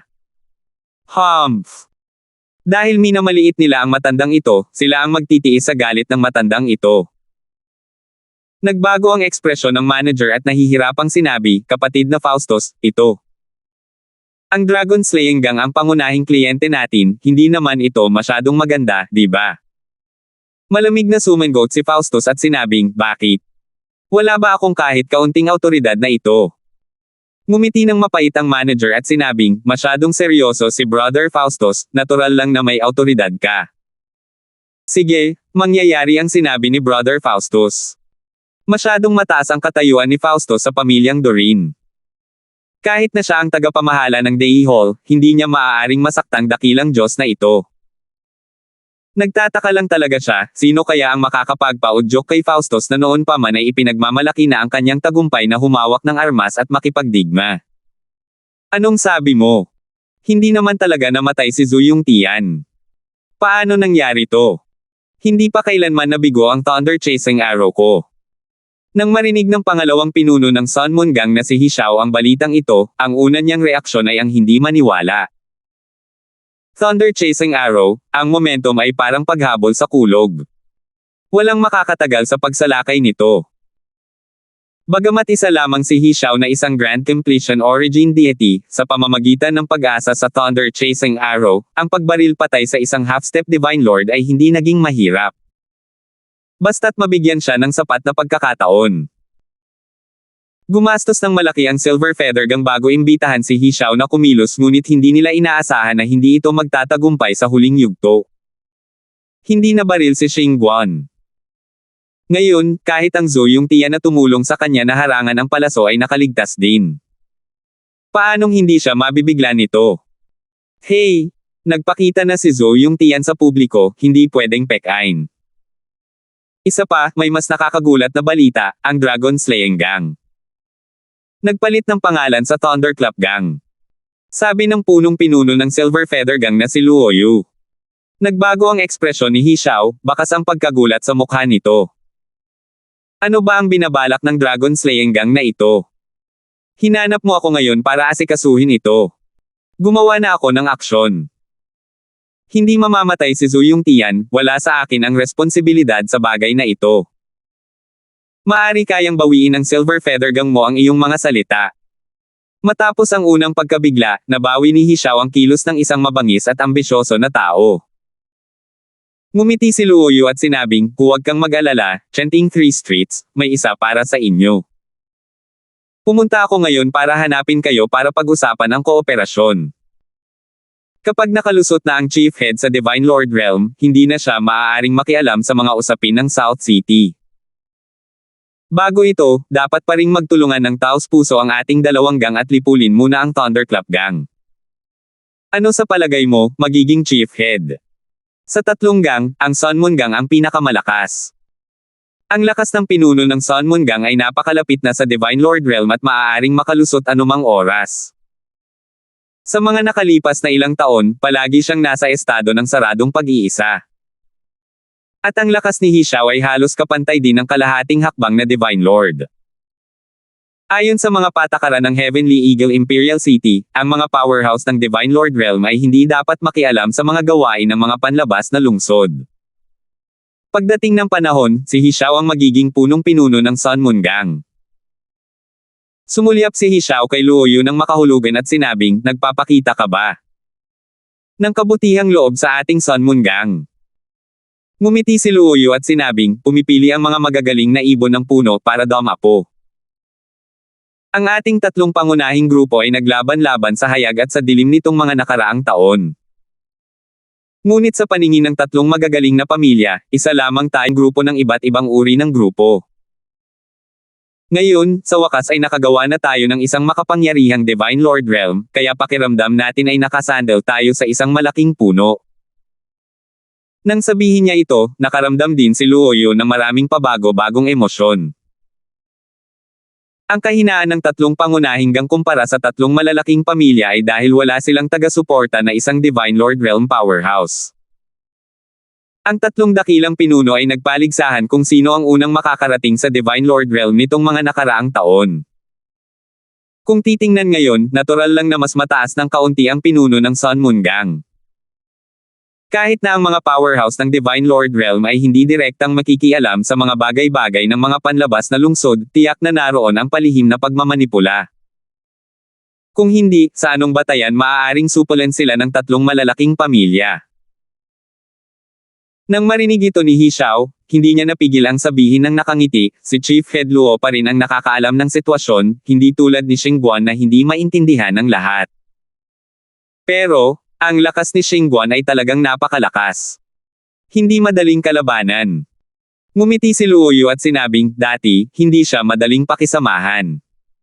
Pero ngayon, hindi ko alam kung bakit nasaktan ni Xingguan si Master Faustus. Ngayon, tuluyan ng naiboykot ng mga negosyo ng Dai Hall at ng pamilyang Dorin ang Thunderclap Gang. Kung wala ang proteksyon ng pamilyang Dorin, kaya pa ba niyang, Xingguan, nabaligtarin ang kalangitan? Tumaas ang kilay ni He Xiao at nagtanong, totoo ba ito? Ngumiti si Luoyu at sinabing, mas totoo kaysa sa totoong ginto. Nagkatinginan ng dalawang tao at ngumiti sa isa't isa. Sa kalye naman, isang gwapong binata ang may kasamang isang batang tagapag-alaga ng libro, at sila ay kasalukuyang palaboy sa mga lansangan, isa. Binibini batang Panginoon, gumagabi na po, kailangan na nating bumalik, sabi ng tagapag-alaga ng libro. Ang binatilyong iyon ay may pinong mga tampok ng mukha at matingkad na mga mata, maputi ang kulay ng balat. Isang tingin lang at isa itong babaeng nakasuot ng panglalaking damit. Pero kahit na cross-dressing at hindi paglalagay ng makeup ang dahilan, hindi rin ito maharangan ang kanyang kagandahan. Sinama ng tingin ng binata at pinagalitan, Little Huan, nangangati na naman ba ang balat mo? Tumatakas tayo rito sa bahay. Tumatakas ka rito, naiintindihan mo. Babalik ka. Babalik para saan? Pumasok ka agad sa patibong. Natikom ni Little Huan ang kanyang mga labi at hindi na nang ahas pang magsalita pa. Biglang inangat ng binata ang kanyang ulo at nakita ang will grant all requests, 4 na malalaking salita, nakasulat sa isang maliit na tindahan ng gamot, at hindi niya maiwasang magpakita ng isang tingin ng paghamak. Hey! Ang liit-liit na tindahan ng gamot na yan ay malamang walang ang 3-star alchemy god. Para manggahas pa talagang sabihin kaya niyang ibigay ang lahat ng kahilingan. Gustong makita ng batang babaeng ito. Batang Panginoon kung paano mo ibibigay ang lahat ng kahilingan. Habang nag-uusap, itinaas ng binata ang kanyang mga paa at dumiretso sa tindahan ng gamot. Tindero, nakasulat sa pintuan ninyo ang will grant all requests, pwede mo bang pagandahin lahat ng medicinal pills? Direktang ibinuko ng binata ang kanyang bibig at nagtanong. Dali-daling lumabas ang tindero para bumati at tila medyo nahiya nang sabihin niya, ito. Dapat. Pwede ba? Talagang hindi makapagsalita ang tindero. Kahapon, dinala ng punong guro ang isang binata, at sinabing nasa kanya ang pamamahala sa tindahan ng gamot na ito. Sa huli, ang unang ginawa ng binata ay ang magsabit ng plaque na ipagkakalugba ang lahat ng kahilingan, sa pasukan. Bumuhos ng malakas ang pawis niya noon. Medyo malaki ang tono, di ba? Kahit na ang binatang ito ay isang initial stage origin deity, siya ay masyadong bata, masyadong mayabang. Tingnan mo, hindi pa naman matagal na nakasabit itong plaque at may pumunta rito para maghanap ng mali, di ba? Pwede ba? Ikaw yung tindero, ako ang tinatanong mo. Hey! Ang yabang-yabang talaga ng mga sinasabi ninyo, para lang ba masaktan ang mga kasamahan ninyo? Malamig na ngiti ng binata. Isa, ang mga tagapag-alaga ng libro ay karaniwang mga batang alipin na katuwang din sa pag-aaral ng kanilang mga batang amo.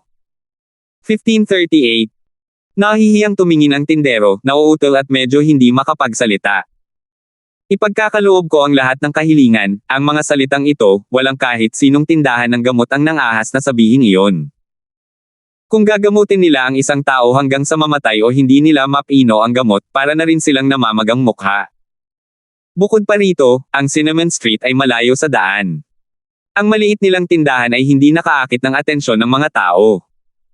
Kung hindi, matagal na sana itong pinag-iipunan at inatake ng kanilang mga kasamahan. Ngunit alam ng tindero na hindi maiiwasan ang ganitong bagay.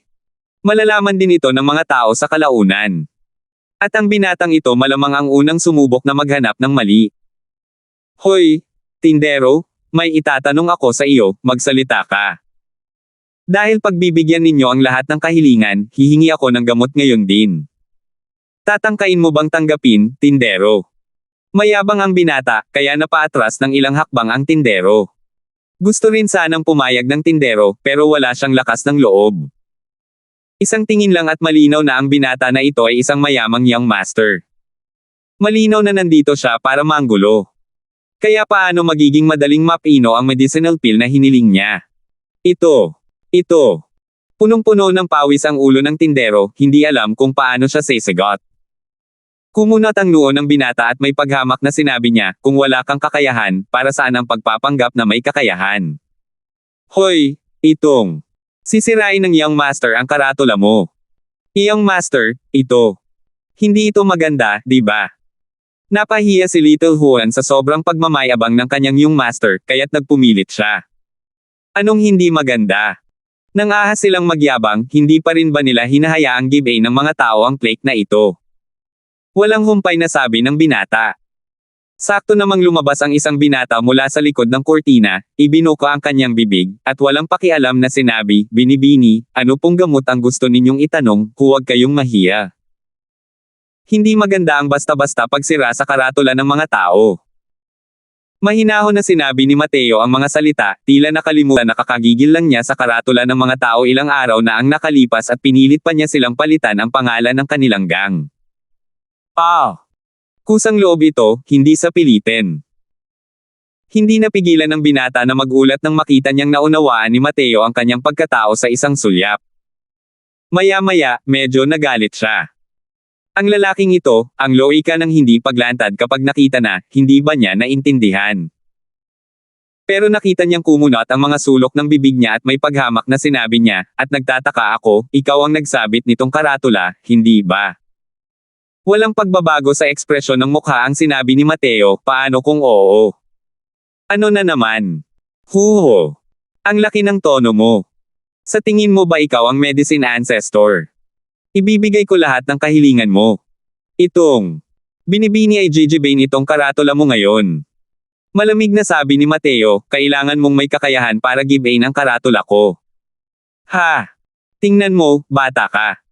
Hindi naman matanda ang edad, hindi rin maliit ang tono. Teka lang. Biglang tumalikod ang batang babae at tumakbo palabas ng pasilyo, papunta sa kalye. Tinakpan niya ang kanyang bibig gamit ang kanyang mga kamay at sumigaw ng malakas, Hoy, lahat kayo'y lumapit at tingnan ninyo, lahat kayo'y lumapit at tingnan ninyo. Dahil sa kanyang pagsigaw, agad na nahila ang ilang tao palapit sa kanila. Kahit na ang Cinnamon Street ay nasa isang liblib na lugar, medyo sumikat pa rin ito. Kung hindi, hindi rin magbubukas ng maliit na tindahan dito ang Thunderclap Gang. Mamig na ngumisi ang dalaga at naisip sa sarili, hindi ka ba masyadong mayabang? Ang daming taong nanonood, kapag hindi mo mapino ang gamot sa loob ng ilang panahon, gusto kong makita kung paano mo lilinisin ang kalat. Itong karatula mo, determinado ang binibining ito na sirain ito ngayon. Nang makita ang tagpong ito, kumalabog ang puso ng tindero at palihim na naisip sa sarili na tapos na ang lahat. Pero isang hindi mahahalatang ngiti ang sumilay sa mga labi ni Mateo. Ito. Tila maganda rin naman. Nahihiyang tumingin si Little Juan kay Mateo at sinabi, Ginoo, pasensya na po talaga, ang binibini ng pamilya ko ay may personalidad na sabik na malugmok sa kaguluhan ang mundo. Ikinumpas ni Mateo ang kanyang kamay at nakangiting sinabi, walang masama, hayaan mo siyang manggulo. Sumulyap ang tindero kay Mateo, iniisip niya sa sarili, malapit ka ng tuluyang magsara, hayaan mo pa rin siyang manggulo. Dahil dito, mawawalan siya ng trabaho. Nang makitang nagtipon ang lahat, natuwa ang dalaga sa kanyang sarili sa loob-loob, ngunit bakas sa kanyang mukha ang galit habang sinasabi, lahat, tingnan ninyo ang maliit na tindahang ito. Talagang ibibigay nito ang lahat ng kahilingan. Sa tingin ko, kahanga-hanga ang alchemist ng tindahang ito ng medisina. Ngayon, hahayaan ng batang Panginoong ito na subukan ng lahat, hayaang makita ng lahat kung ang maliit na tindahang ito ng medisina ay talagang isang lungga ng mga hindi pa natutuklasang talento. Dahil sa pagsigaw niya, agad na nakuha nito ang atensyon ng lahat. Kailan ba nakasabit itong plaque ng Miracle Hand Parlor? Bakit hindi ko alam? Ipagkakaloob ko ang lahat ng kahilingan. Ang galing naman ng mga salitang yan. Hindi rin nangangahas na magkabit ng ganitong plaque ang mga pangunahing tindahan ng gamot sa sentro ng lungsod, di ba? Miracle Hand Parlor ang pangalan ng maliit na tindahan ng gamot na ito. Ilang taon na rin itong nasa Cinnamon Street. Matagal nang nasasanay ang lahat dito. Tahimik na isinabot ng tindero ang plaque na ito, sa takot na makakuha ng atensyon ng mga tao. Ngayon, mabuti na lang, direktang naakit ng babaeng ito ang lahat ng tao rito. Isang ekspresyon ng kawalan ng pag-asa ang lumitaw sa mukha ng tindero. Napakawalang awa ng dalagang ito. Pagkatapos magsalita, lumingon ang batang babae at sinabi kay Mateo, "Hoy, bata, maglalakas loob ka bang lumabas o hindi?" Sa harap ng lahat, tingnan natin kung gaano kahanga-hanga itong ibibigay ang lahat ng kahilingan mo. Bahagyang ngumiti si Mateo at dahan-daang lumabas. Pinagsalikop niya ang kanyang mga kamay sa lahat at sinabing, "Kumusta kayo, mga kapitbahay?" Ang Miracle Hand Parlor na ito ay pamamahalaan ko, Mateo, sa hinaharap. Ano man ang bihira o nakakagulat na sakit ng lahat, pagpipino ng tableta at gamot, maaari kayong lahat pumunta at hanapin ako. Sa ibaba ng Rango 4, lahat ng kahilingan ay matutugunan, isa. Ang lakas talaga ng loob ng batang ito na magyabang. Mas mababa sa Rango 4, lahat ng kahilingan ay matutugunan. Masyadong mahigpit ang pagmamayabang na ito, di ba? Hindi ba teritoryo ng Dragon Slaying Gang ang Miracle Hand Parlor? Saan nagmula ang punk na ito? Biglang nagkagulo ang lahat dahil sa mga sinabi ni Mateo. Pinaikit ng dalaga ang kanyang mga mata, tumingin kay Mateo nang may ngisi sa kanyang puso. Nagpapanggap pa rin. Maya-maya, makikita ko kung paano mo tatapusin ang usapin. Batang hindi alam ang lawak ng langit at lupa. Hey, Master Ye, dahil napakagaling mo, hihingi ako ng gamot sa iyo ngayon din. Sabi ng babaeng iyon. Gumawa si Mateo ng isang senadorias ng pag-aproba at sinabing, humihingi ng tableta, maghanda ng sarili mong gamot at pormulan ng tableta. Ang ikatlong ranggo ng Divine Pills ay nagsisimula sa 1,000,000 Divine Essence Stones. Susmariosep. Nang sandaling lumabas ang mga salitang ito, hindi napigilan ng batang babae na ibuka ang kanyang bibig at gulat na nagsalita, 1,000,000 Divine Essence Stones. Bakit hindi ka nalang magnakaw ng mga tao? Malamig na sabi ni Mateo, sulit na sulit ang presyo ng mga gamot ko. Sobrang arrogant. Tunay na napakayabang. Hindi rin naman ganoon kamahal ang mga medicinal pills ni Master Faustus. Baliw sa pera ang batang ito, di ba? Nang makita ang hitsura ni Mateo na tila ba'y gusto ng bugbugin, hindi napigilan ng dalagang makaramdam ng pagkainis at sinabing, sige. Ako, si Serena, ay gustong subukan kung anong uri ng medicinal pill ang kaya mong i-refine. Narito, ang formula ng pill at mga spirit medicine ay nasa loob ng storage ring na ito. Kung hindi mo kayang i-refine, babasagin ko agad ang signboard mo. Tinanggap ni Mateo ang singsing na imbakan, kinuha ang formula ng tableta at tiningnan ito, hindi sinasadyang nagpakita ng gulat sa mukha. Nang makita ni Serena ang ekspresyon ni Mateo, hindi niya napigil ang sabihin ng may malamig na ngiti, "Kumusta? Natulala ako, di ba? Panoorin mo akong basagin ang karatula mo." Pagkatapos magsalita, tumalon siya at babasagin na sana ang karatula. Pero lumipad ang katawan niya sa ere at nasalo ni Mateo ang bukong-bukong niya, at malakas na hinayla pababa. Ikaw. Ang daming nakatingin, ang lakas ng loob mong bawiin ang sinabi mo. Galit na sabi ni Serena. Sumulyap si Mateo sa kanya nang walang pakialam at sinabing, kailan ko sinabing hindi ko ito kayang pinuhin.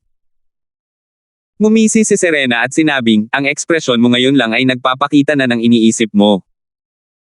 Tumawa si Mateo nang may pag-aalinlangan at sinabing, akala ko bibigyan mo ako ng isang mahirap na problema.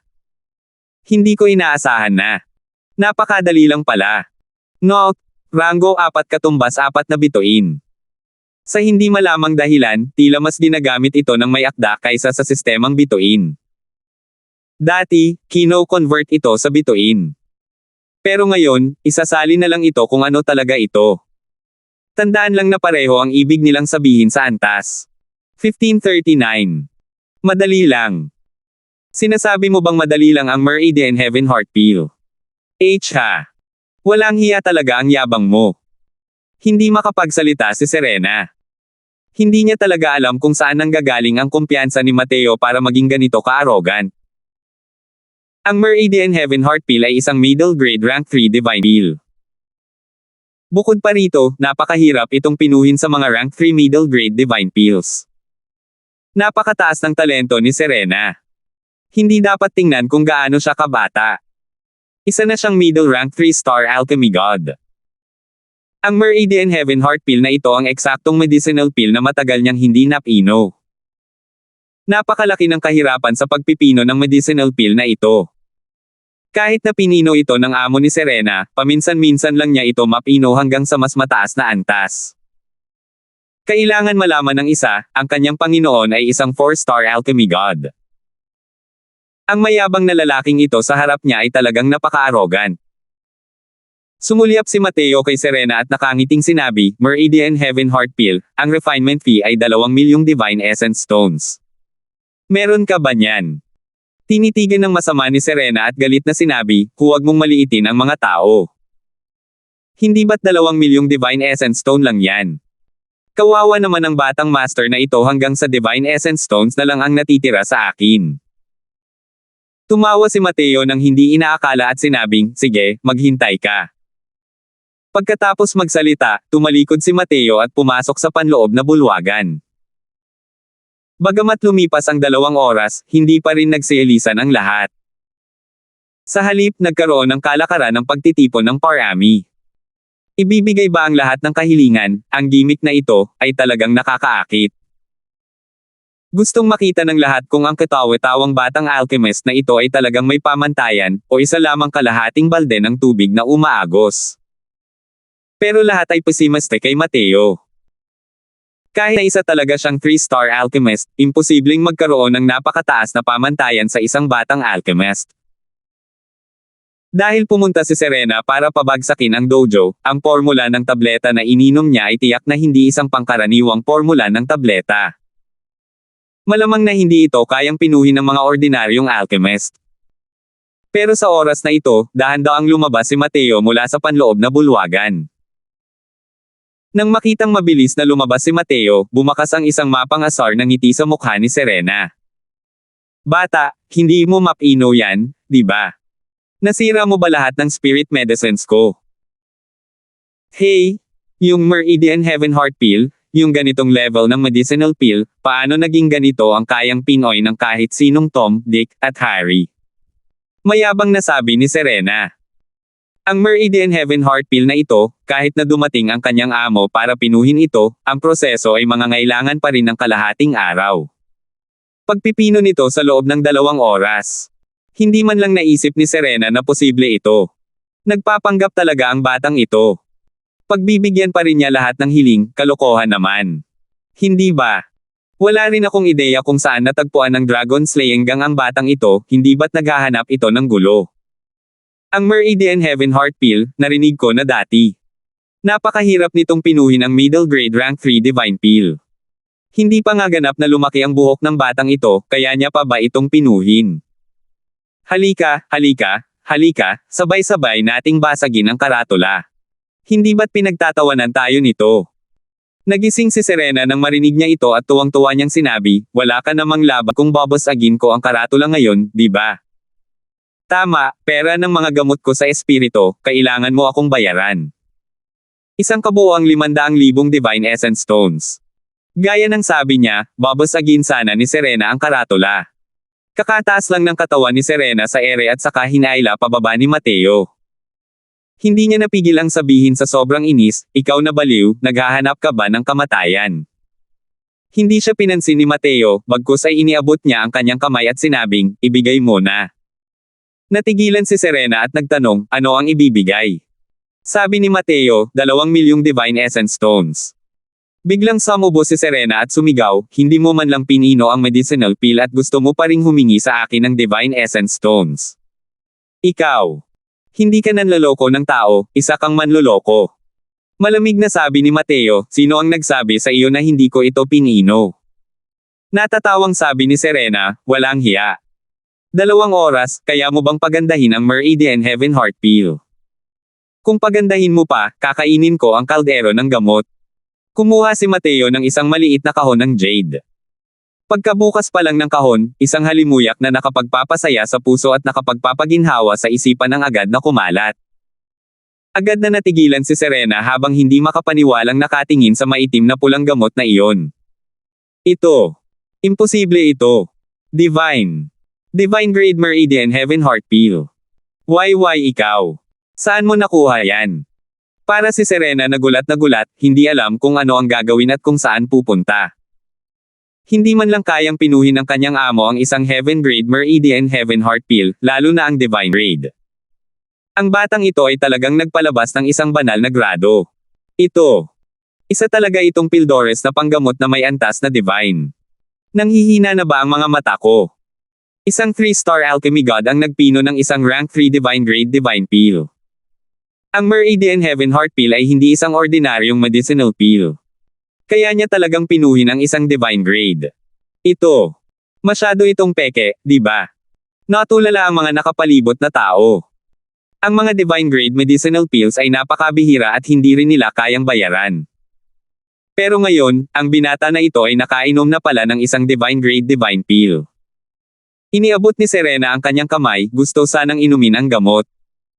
Pero binawi ni Mateo ang kanyang kamay at napabuga ng hangin si Serena. Gusto mo ng gamot, magbayad ka. Malamig na sabi ni Mateo. Tumikim si Serena at inihagis ang isang singsing kay Mateo. Inagaw ang kahon ng jade at sinabing, kunin mo na. Tingnan mo ang itsura mo na parang pera. Humph! Kung susuriing mabuti ang Meridian Heaven Heart Pill, masasabing isa nga itong Divine Grade.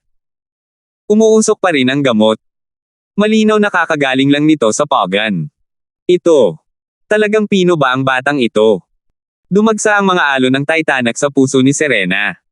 Ang hirap ng Meridian Heaven Heart Pill, napakalinaw niya. Sinubukan na niyang pinuhin ang gamot na ito sa loob ng ilang taon, ngunit hindi pa siya nagtagumpay noon. Pero naayos ito ng batang ito sa loob ng 2 oras. Ito. Hindi ako naniniwala. Hindi ako naniniwala. Ikaw. Nanday ka siguro. Biglang sabi ni Serena. Labis din na nagulat si Little Juan sa isang tabi. Pero sa walang katapusang pang-aasar ni Serena, hindi na niya talaga kayang tumingin pa. Bata pong Panginoon. Tumahimik ka. Sigaw ni Serena kay Little Juan, saka muling humarap kay Mateo at sinabing, bata, may kaduda-dod ang nangyari. Hindi ako naniniwala na kaya mong pinuhin ang isang Divine Grade na Meridian Heaven Heart Pill. Nagkibit balikat si Mateo at walang pakialam na sinabi, nasa sa iyo kung maniniwala ka o hindi. Tapos na ang transaksyon natin. Nakakainis kaya? Pwede ba? Tung lalaking to, huwag kang maging mayabang o wag. Bata, gusto ko pa ring humingi ng isang uri ng medicinal pill. Kung mapapaganda mo pa nga itong medicinal pill, maniniwala akong kaya mo talagang ibigay ang lahat ng kahilingan mo. Kung hindi, babaguhin ko pa rin ang karatula mo. Sabi ni Serena. Natuwa si Mateo at nakangiting sinabi, hanggat may pasok, hindi ko tatanggihan ang pagdating mo. Isang malamig na ngiti ang sumilay sa mga labi ni Serena at sinabing, ito ang formula ng Pildores at mga gamot na pang-spiritual ng Gale Celestial Stone Pill. Kung mapapaganda mo ito, agad akong mawawala. His Gale Celestial Stone Pill. Anong klaseng background meron ang batang to? Para magkaroon talaga ng ganitong formula ng pill. Gale Celestial Stone Pill, sinasabing isa itong medicinal pill na makakatulong sa mga martial artist na maunawaan ang batas ng hangin, na walang kapantay ang lalim. Ang medicinal pill na ito ay hindi talaga mabibili sa merkado.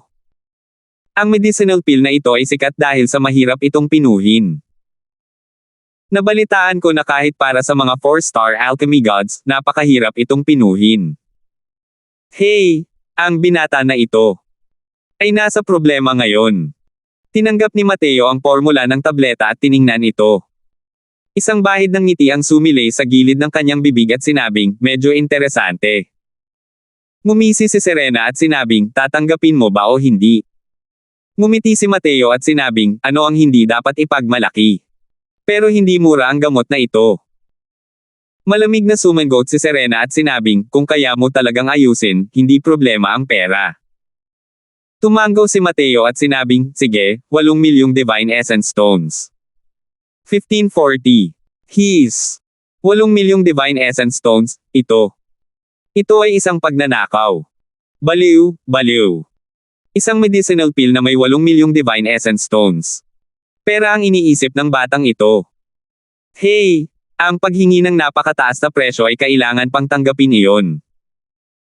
Ang presyong binanggit ni Mateo ay direktang nagpagulo sa lahat. 8 milyon para sa isang medicinal pill, hindi pa kasama rito ang halaga ng mga spirit medicine. Napakataas talaga ng presyo nito. Sa buong Heavenly Eagle Imperial City, halos wala ring anumang medicinal pill na maaaring ibenta sa halagang 8 milyon. Nababaliw na talaga ang batang ito sa kakaisip ng pera. Kumunat ang noo ni Serena at sinabing, kung kaya mo talagang pinuhin ito, paano kung 8 milyon? Pero may hiling ako, dapat mong pinuhin ang tableta sa harap ng lahat. Hindi siya makapaniwala na kayang pinuhin ni Mateo ang isang divine grade divine pill. Isang bagay na kahit si Master ay hindi kayang pinuhin, paano ito magagawa ni Mateo na pinuhin? Bukod pa rito, ang kahirapan ng Gale Celestial Stone Pill na ito ay Diyos ko lang alam kung ilang beses na mas mahirap kaysa sa Meridian Heaven Heart Pill. Kahit para sa kanyang Panginoon, napakaliit din ang tsansa na mapino siya. Tumango si Mateo at sinabing, sige. Sige, pumasok na kayong lahat. Galit na sinundan ni Serena si Mateo papasok. Nagpalitan ng tingin ang iba at sabay-sabay na pumasok. Hindi kalakihan ang Miracle Hand Parlor. Hindi rin ganoon karangya ang pill refining room ni Mateo. Sa dami ng taong pumapasok dito, tila medyo siksikan ito. Iniunat ng mga taong ito ang kanilang mga ulo, gustong makita kung paano pinino ni Mateo ang mga table tasks. Ngayon lang, ang binata na ito ay kumuha ng isang rank 3 divine grade divine pill.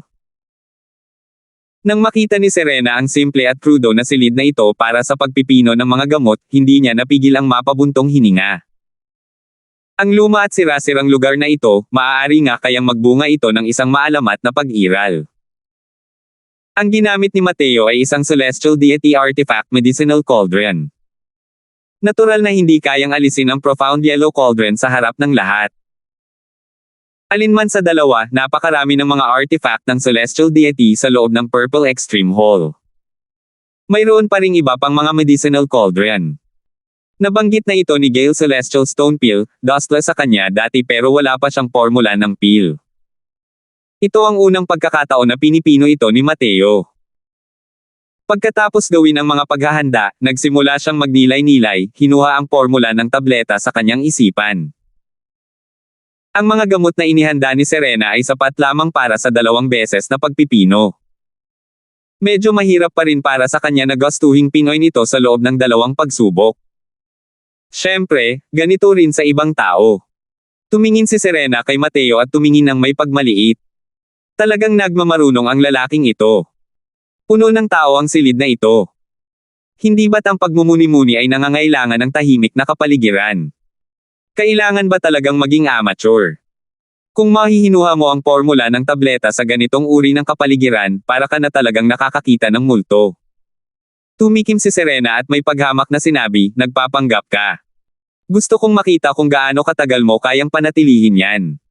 Napagdesisyonan na niya ngayon na isa palang ordinaryong tao si Mateo. Tungkol naman sa gamot kanina.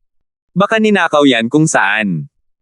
Pagkalipas ng halos 2 oras, dahan-daang bumangon si Mateo at dumating sa harap ng koaling panggamot. Pigil ang hininga ng lahat, tahimik na naghihintay kay Mateo na magpino ng mga tableta. Nanginginig ang palad ni Mateo, nabasag ang gamot at naipon ang embryo. Ang sobrang mga gamot na may kinalaman sa espiritu, marahang ipinitik ni Mateo, at direktang ipinadala sa isa pang lalagyan. Di nagtagal, ang 2 embryo na nakapagpapagaling ay nakondensado na.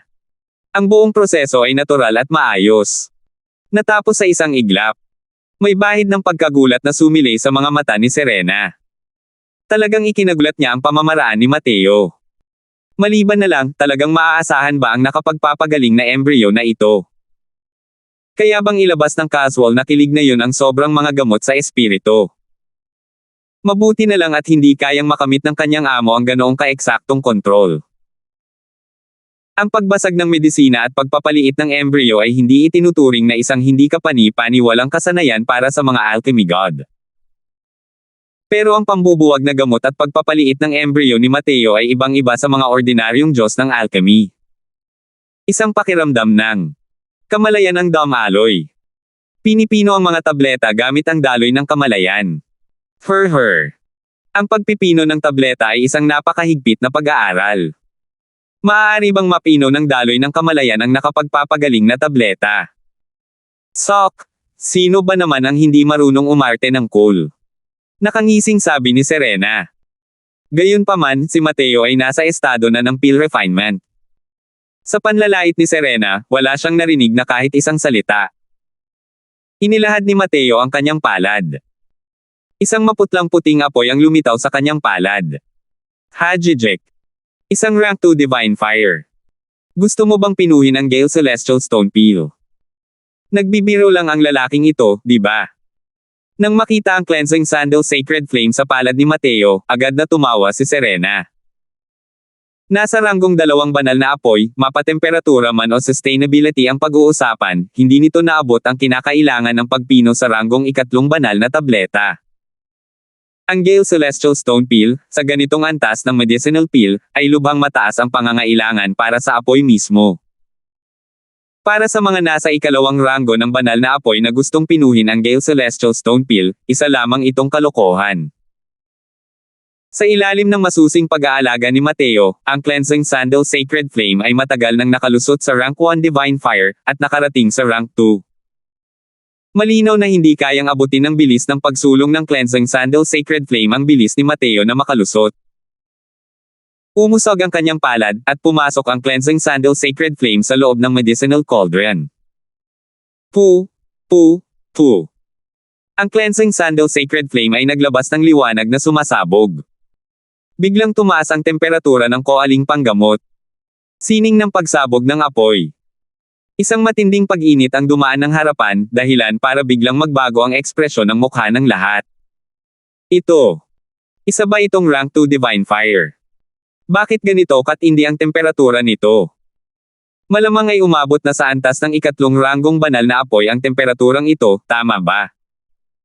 Isang rank 2 Divine Fire na naglalabas ng temperatura ng rank 3 Divine Fire. Ito. Biro ba ito? Sunod-sunod na hiyawan ang lumabas mula sa mga tao. Bakas din sa mukha ni Serena ang gulat. Kahit na halos umabot lang ito sa temperatura ng 3 ranggong banal na apoy, naabot na nga nito ito. Paano nagawa ito ng lalaking ito? Binuo lamang ni Mateo ang Flame Explosion Art na ito upang mabawi ang kakulangan ng kanyang Divine Fire. Kayang hayaan Mateo na sumailalim sa maliit na pagsabog ang bawat punla ng apoy nang may nakakatakot na kontrol, kaya naman tumaas ng kaunti ang kabuoang temperatura ng banal na apoy mula roon. Ito ang ginawa ni Mateo na hindi mapigilan. Ngunit sa paningin ng lahat, ito ay isang bagay na hindi kapani-paniwala. Kumislap ang mga mata ni Serena, may bahid ng pag-aalinlangan ang kanyang natuklasan, at hindi niya napigil ang magmukhang gulat. Ang maliliit na punla ng apoy na kinailangan kontrolin ng ganitong uri ng sining ng pagsabog ng apoy ay isang napakakakila-kilabot na bilang. Ang kontrol ng lalaking ito sa apoy ay talagang umabot na sa rurok ng pagiging perpekto. Iyon lang. Kung gagamitin ang paraang ito, magkakaroon pa kaya siya ng lakas para kontrolin ang pagpipino ng tableta.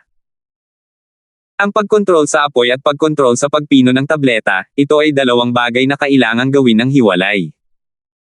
Walang duda, ang pamamaraang ito ng pagkontrol ng apoy ay nangangailangan ng napakalaking enerhiya. Kung gayon, ano ang gagamitin ni Mateo para sa pagpino ng mga tableta? Isang bahid ng mapanghamong ngiti ang sumilay sa mga labi ni Serena. Ano pa ang silbi ng pagiging mahusay sa pagkontrol ng apoy? Ang pagbuo ng tableta ang siyang mahalaga. Pero hindi nagtagal, biglang sumili ang ngiti sa kanyang mukha. Sa loob ng buong silid, isang mahiwagang aura ang nagsimulang pumuno sa hangin. Ang aura na ito ay parang bango ng alak, na nagpapakalasing sa mga tao at hindi makawala sa kanilang mga sarili. Sining ng magulo at makalangit na bituin. Mahinahong sigaw ni Mateo, tila ba ang buong pagkatao niya ay nagiging isang rehiyon ng kaguluhan, na nagbibigay sa mga tao ng pakiramdam na parang nakakita sila ng isang malaking bundok. Medyo nanlabo ang mata ni Serena, parang lasing. Ang buong pagkatao niya ay nakalubog sa dagat ng daw, hindi makawala sa sarili. Kung tungkol naman sa iba, mas ganoon pa rin sila. Sa loob ng pill refinement room na ito, ang aura ng Great Daw ay kumakalat sa hangin. Ang Chaos Heavenly Star Art ay ang alchemy technique na binuo ni Mateo. Ito rin ang karugtong ng kanyang alchemy daw noong siya ay isang mortal na kaharian.